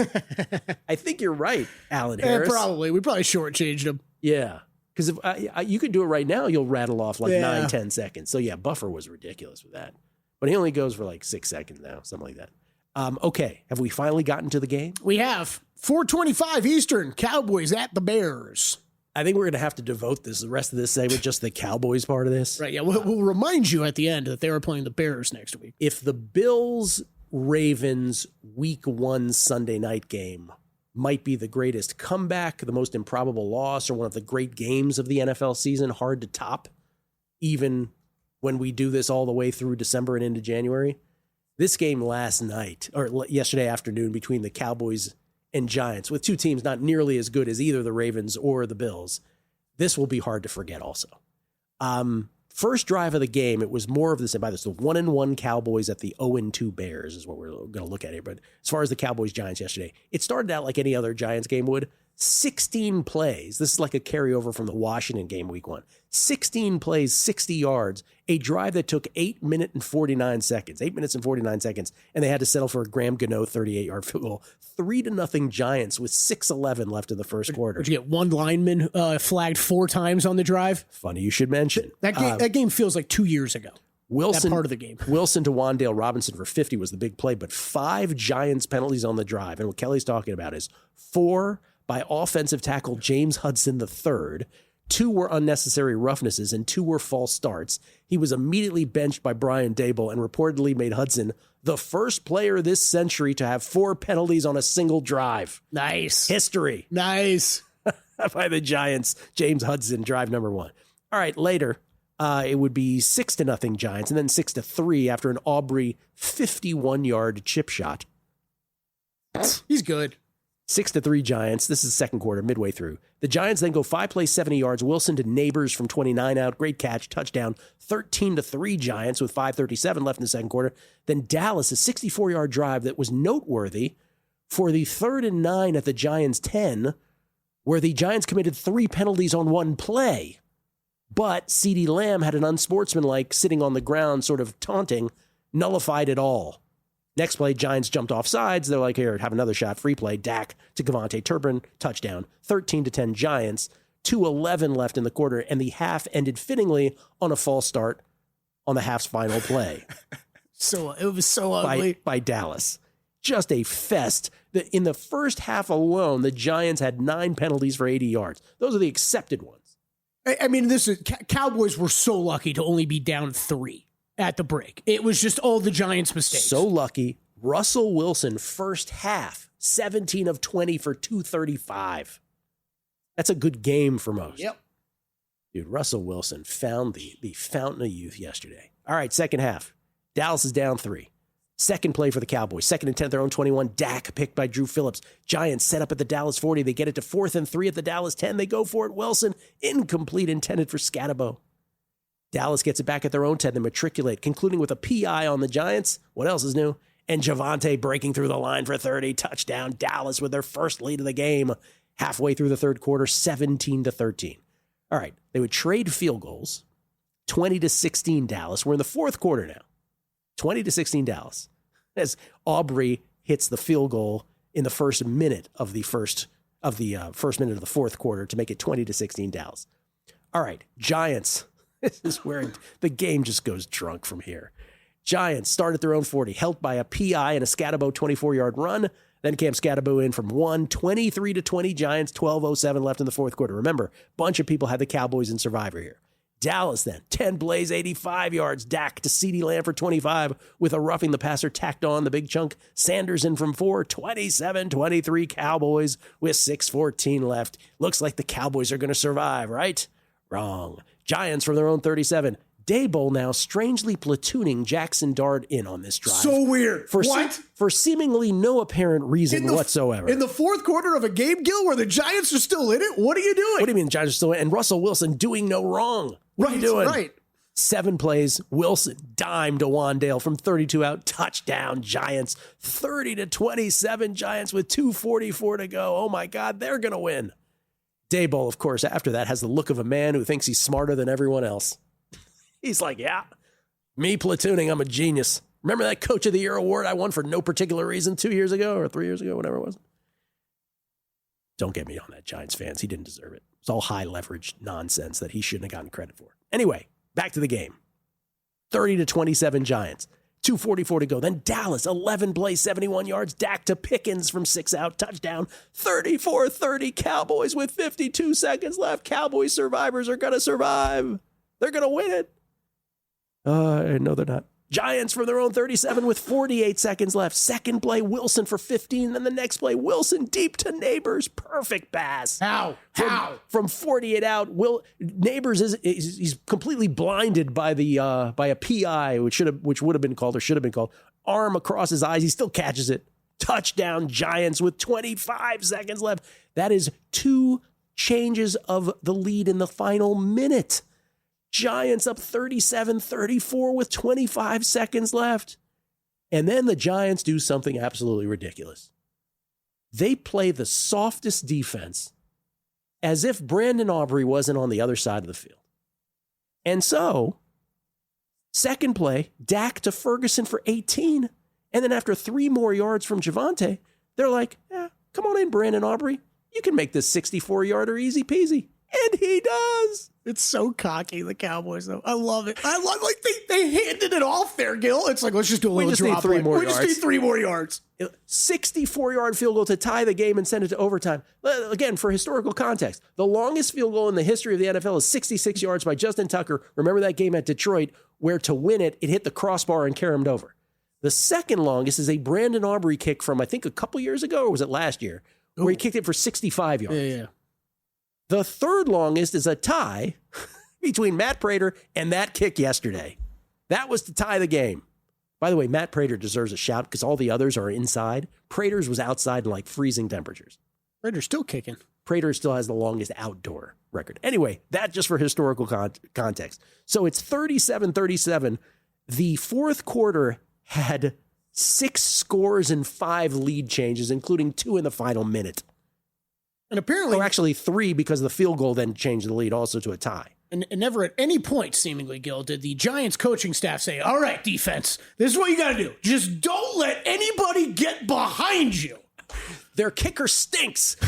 Don't worry about it. Nope. NFL overtime rules, by the way, guarantee that both teams now get a possession of the ball in the regular season. A single 10-minute period is played. If no team has more points by the end, the game ends in a tie. Remember, that was a worry for Survivor players, too. If it's a tie, they lose on the Cowboys also. OT, Giants win the toss. They defer because of those new rules. Dallas has to punt. Then the Giants have to punt after Wilson gets hit and throws it backwards, basically. It was ruled a fumble. Dallas 3 and out, including an OPI on Pickens. He did kind of stretch his arms out. He extended his arms. Then the Giants take over with 2:49 left in overtime. So you got the ball back with 2:49 left in overtime. The worst outcome you should have here is a tie, right? Win or a tie. And then Russell Wilson, who's having the most fabulous game, 2nd and 14 from his own 30. He basically just throws it up for grabs deep, picked by Donovan Wilson. And Dallas takes over at their own 30 with 2 minutes left in overtime. Dak to Pickens for 27. You're already in field goal range. 2 plays later, Dak for 14. They run the clock down to 4 seconds. Aubrey, 46-yard chip shot, easy peasy. And the Cowboys win a thriller, 40-37. Good God. Insane. Dak 38 of 52 for 361. Lamb 9 catches for 112. Aubrey 4 for 4, including that 64-yarder to tie it. 506 to 478 total yards in favor of the Giants. And 26 accepted penalties combined for 266 yards. It's the Cowboys at the Bears. We'll guess that line. But first, Adam Burke with a little baseball escape. Next, on a numbers game with VSiN, the Sports Betting Network. Guessing Lines resumes after that.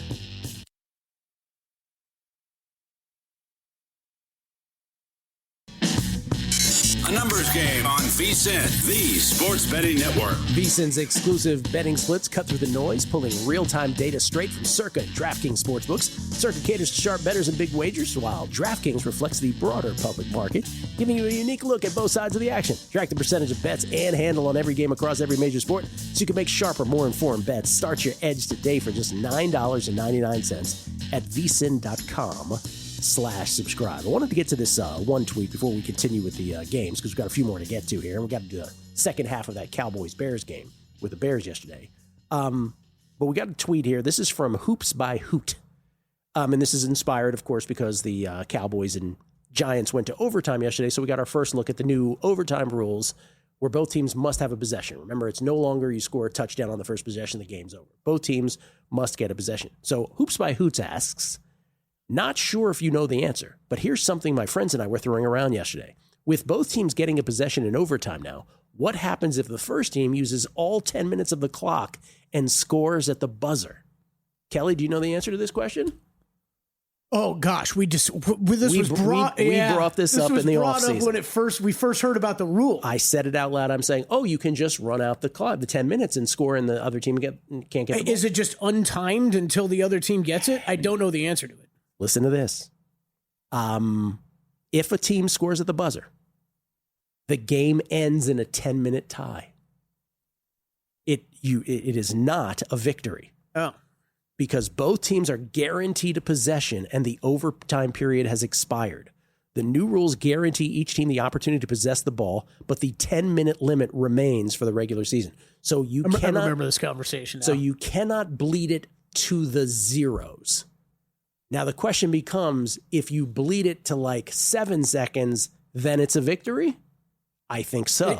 I would guess as long as you're able to kick off. So you can't score at the buzzer. You have to score before. That's an interesting quirk that I'm guaranteeing most people don't know. I'm remembering this conversation now because it's the clock trumps. The clock still trumps the whole rule of both teams get the ball. So weird. And in the playoffs, remember, then it changes again. Overtime consists of 15-minute periods, right, with both teams guaranteed a possession, even if the first team scores a touchdown. If a score is tied after each team gets a possession in the playoffs, the game continues until a winner is determined by the next score. And if a winner isn't decided after 4 overtime periods, another coin toss takes place and play continues. Could you imagine that? We play another full football game and nobody's won. I think the new rule is interesting because I think you defer, right? Because you'd like to know what you have to do, right? It kind of becomes the college football version. But with only 10 minutes on the clock, like I was talking about this with someone yesterday, with only 10 minutes on the clock, you're not like at a huge disadvantage by getting the ball first, seemingly, because you might be the team who gets 2 possessions when the other team only gets 1. We ended up with 5 possessions in that overtime yesterday. Yeah, 5 total possessions. Even with those 2 teams, I wouldn't have guessed that. All right, so it's the Cowboys at the Bears. We went through the Mishugas that was the Bears and the Giants yesterday. The Bears and the Lions yesterday, we really don't have much to say about that other than the Lions' very first play was a 34-yarder from Goff to St. Brown. That's a bigger play than the entire game, than was had their entire game against the Packers the week before. The 34-yard first play to St. Brown. 7-0, 4 plays after that, when Gibbs took it in from 6. Chicago would tie it at 7 apiece on a Caleb to a Dunze 28-yard touchdown pass. But from that point forward, it was pretty much all Lions. They got it to 14-7. Goff to St. Brown for 32 to the doorstep. Montgomery in from 1. That was a short field that started at midfield, 14-7. Later, on a 4th and 1 at their own 37, Caleb was stuffed for no gain. Detroit took over. Bates would miss a 55-yard field goal try, but Caleb on the next possession was picked by Kirby Joseph, and that's when Detroit matriculated again to put it up to 21-7. It did get to 21-14. Really, the key to the blowout, to me, was the final sequence of the first half. It's 21-14 Detroit. Detroit has the ball. Goff, so it's 1st and 10 at Chicago 33 with 21 seconds left. You're thinking, all right, we can hold him to a field goal here. Instead, Goff to Isaac Tesla for 30. For the second straight week, he makes an amazing catch. That's incredible. Tesla. Star of the preseason. To the Chicago 3. And then there's like a brief controversy about the clock. But in the end, the refs say, no, you have clock. You still have time. You have 7 seconds left. 1st and goal at the Chicago 3. Goff to St. Brown, touchdown, way too easy. Like the coverage was terrible. And so Detroit went up 2 touchdowns at the half. They end up winning. There's no reason to go through the rest. They end up winning 52-21 as they just take out all their frustration from a week 1 loss on the Bears. More of the same from Caleb, 19 of 30 for 207, 2 touchdowns, 1 pick. He was sacked 4 times. He was a spaz on a couple plays. Odunze, though, had a good game, 7 for 128, 2 touchdowns. But the Bears gave up 511 total yards to the Lions. So Cowboys at Bears, cutting to the chase. This is hard. Because the Cowboys' defense is so bad. These are 2 dueling bad defenses. The Bears can't be 3-point favorites. But are they a tick of a favorite? I'll do the split between the 3 and the pick 'em. -1.5 in favor of the Bears. Am I way off? No. Ding, ding, ding. Bears 1 to 1.5 right now out there. Wow. The Bears home favorites. And Gill, just get out there now. My biggest bet so far of the week is on the over of this game. Yeah. 48.5 is where it opened up. Totally get it. 49.5 50s out there now. Next up, Cardinals at the Niners, 4:25 Eastern. Cardinals hold on to beat the Panthers despite the Panthers having the ball after an onside kick recovery. Kyler Murray was 17 of 25 for 220. But again, 12 penalties for 96 yards for the Cardinals in that game. They're 2-0, though. They get by the Saints and they get by the Panthers. San Francisco, Mac Jones in relief of Brock Purdy. And it's going to be Mac Jones again in this one. He was 26 of 39 for 279, 3 touchdowns, no picks. Did lose a fumble. Good for Mac Jones. San Francisco -3 at home versus Arizona, 2-0 teams. This one's been jumping around the 0 since open. Right now, 49ers 1.5. Ooh, not the full 3? Not the full 3. Interesting. I teased up Cardinals. Not the full 3, huh? Only division with 3 2-0 teams, the NFC West. Cardinals, Niners, Rams. Next. We thought it was going to be fun. We'll see. Sunday night, Chiefs at Giants. 0-2 Chiefs, 0-2 Giants. Oh, this is another interesting spread to make here. Mahomes in defeat, 16 of 29 for 187. 1 touchdown, 1 pick. 7 carries for 66 yards and a touchdown. The Chiefs held the Eagles to 216 total yards. Didn't matter. The Chiefs are 0-2 for the first time since 2014, the last time they missed the playoffs. And this is the first 3-game losing streak dating back to the Super Bowl of Patrick Mahomes' career. How about that? Giants, Russell Wilson in defeat, 30 of 41 for 450. 3 touchdowns, 1 horrific pick, though. That was the difference in overtime. Neighbors, 9 for 167, 2 touchdowns. Wandale, 8 for 142 and a touchdown. 506 total yards of offense, and they gave up 478 total yards to the Cowboys. And a game where the Giants had 14 penalties for 160 yards. Good God. This is a tough one to make. Chiefs at the Giants. All right, well, the Chiefs have to be favored, but I don't think you can go too crazy on it because the Chiefs have no weapons. Chiefs minus 4.5. Yeah, I like your number better. Chiefs 5.5, 6.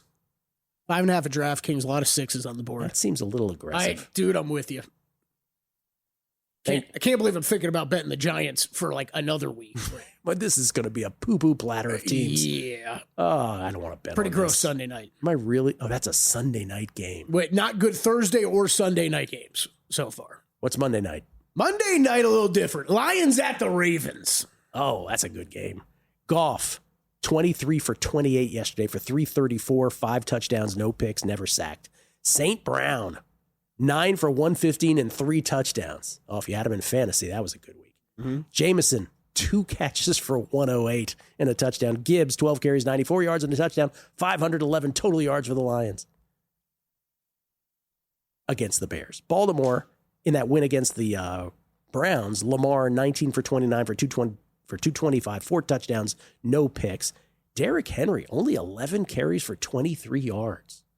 Yesterday. Yeah, that it went under the radar a little bit. Like the Ravens not really able to get the running game going. Baltimore by 4.5. Am I low? You're low. This is Baltimore 6 DraftKings, 6 most places, a couple 5.5s out there. You know what's interesting about this one? The reason I said am I low is because right as I said 4.5, I remembered the game last year where Baltimore blew him out of the gym. Wasn't that last year? Believe so. Or was that the year before? I think it was maybe it was the year before. One of these years where everybody that the Ravens played that was good, they crushed. And they blew the Lions out of the gym. So 6 is probably a better number than mine. I bet a little 5.5 on the open. It was that I played the whole Pheasant game yesterday. I was watching the openers come. There's a lot of 5.5s early, and then Circa and Westgate both released 6.5. And I was like, this is going to move.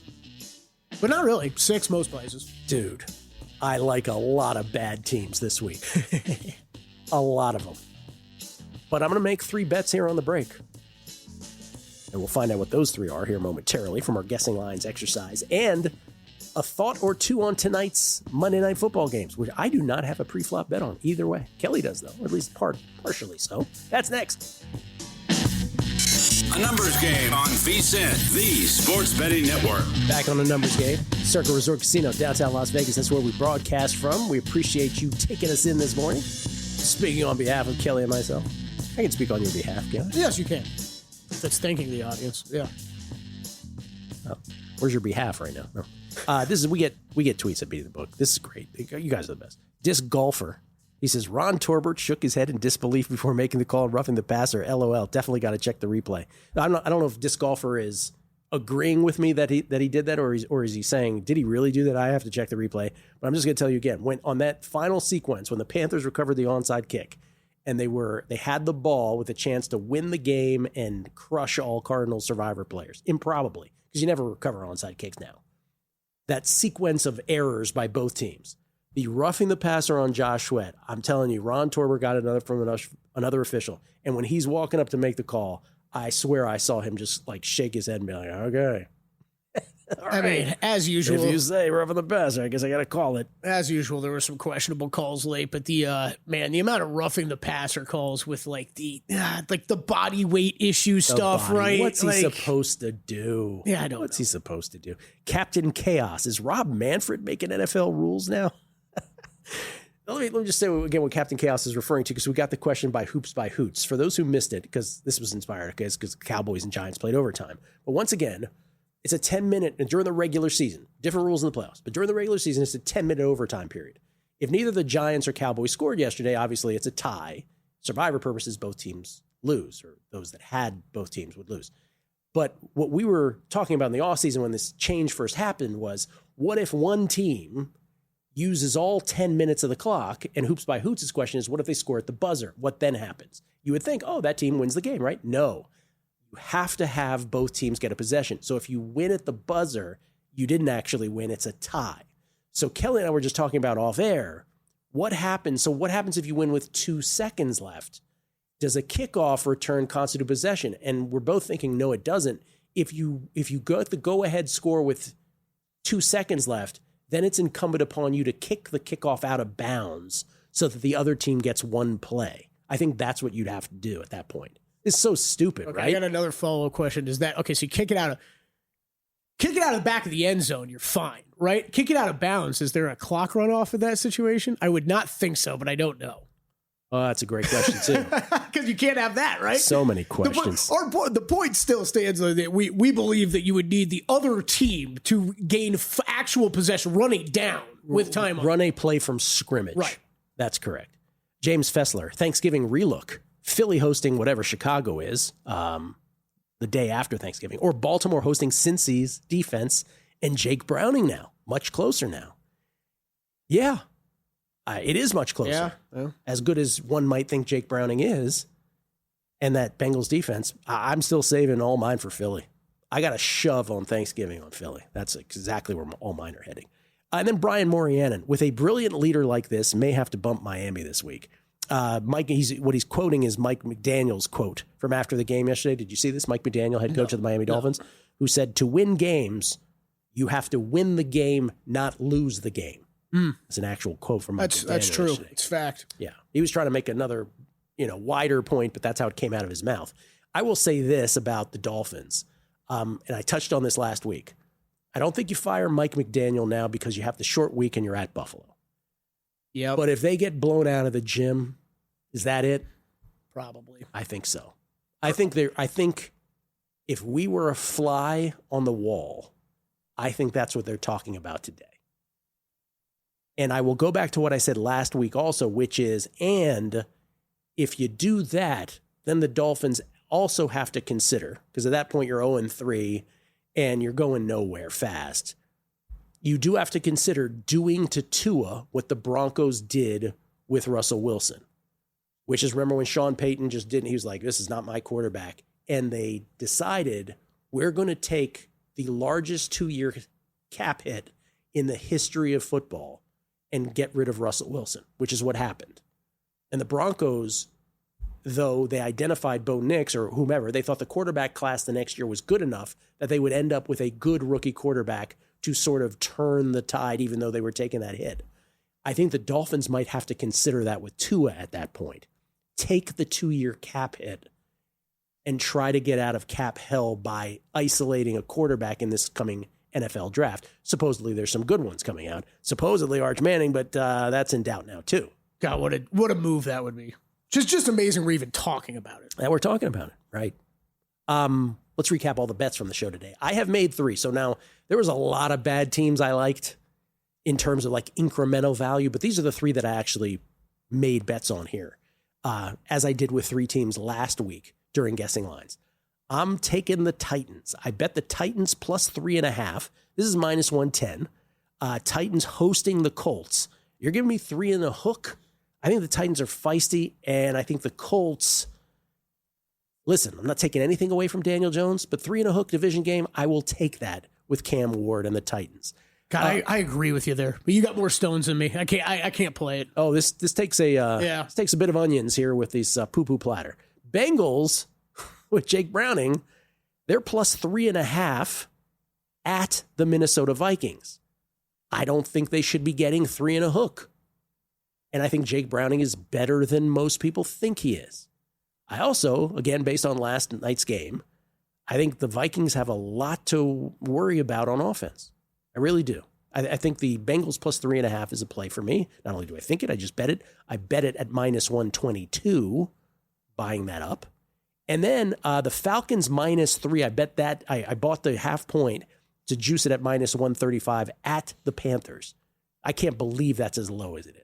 So Titans, Bengals, and Falcons, my quick reaction guessing lines, thoughts that turned into immediate bets for me. Just like last week, it did with the Lions against the Bears, like it did with the Falcons against the Vikings, and sadly, that it did with the Steelers against the Seahawks. You, sir. One remaining tonight. This is Bucks teased up to 8.5 to close that out with Falcons from last night. I think if you are interested in teasing the Buccaneers, you could tie in the Packers next week, like I did with several legs already. Gill. Packers with the Rams up to 10.5. That bet that yesterday. Cardinals just bet during the show. Packers down to 2.5. Cardinals up to 7.5, and then Packers down to 2.5. Broncos up to 8.5.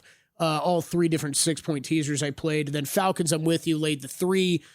Juiced up to 120. I bet that before Sunday Night Football last night. Cowboys, Bears, I said I better see a 5 to start with this total, and it was 48.5 yesterday. I'm in on the over. That Cowboys defense is just a nightmare. Kind of have a feeling this will be the week that Ben Johnson and Caleb Williams start to click a little bit, Gill, going up against that Cowboys defense. And then I laid the 5.5 last night with the Ravens hosting the Lions. Yeah, that might be a contest pick for me. Yeah. Might be a contest play for me. By the way, pronounce the Denver team name again. Broncos? Instead of like Broncos, you go Broncos, like LeBron's companies. Broncos. The Broncos. All right, go ahead. Adam Burke. You know what? I will take that critique, though. I will take that much easier than the Atlanta Hawks call out by Matt Brown. Hawks. Broncos.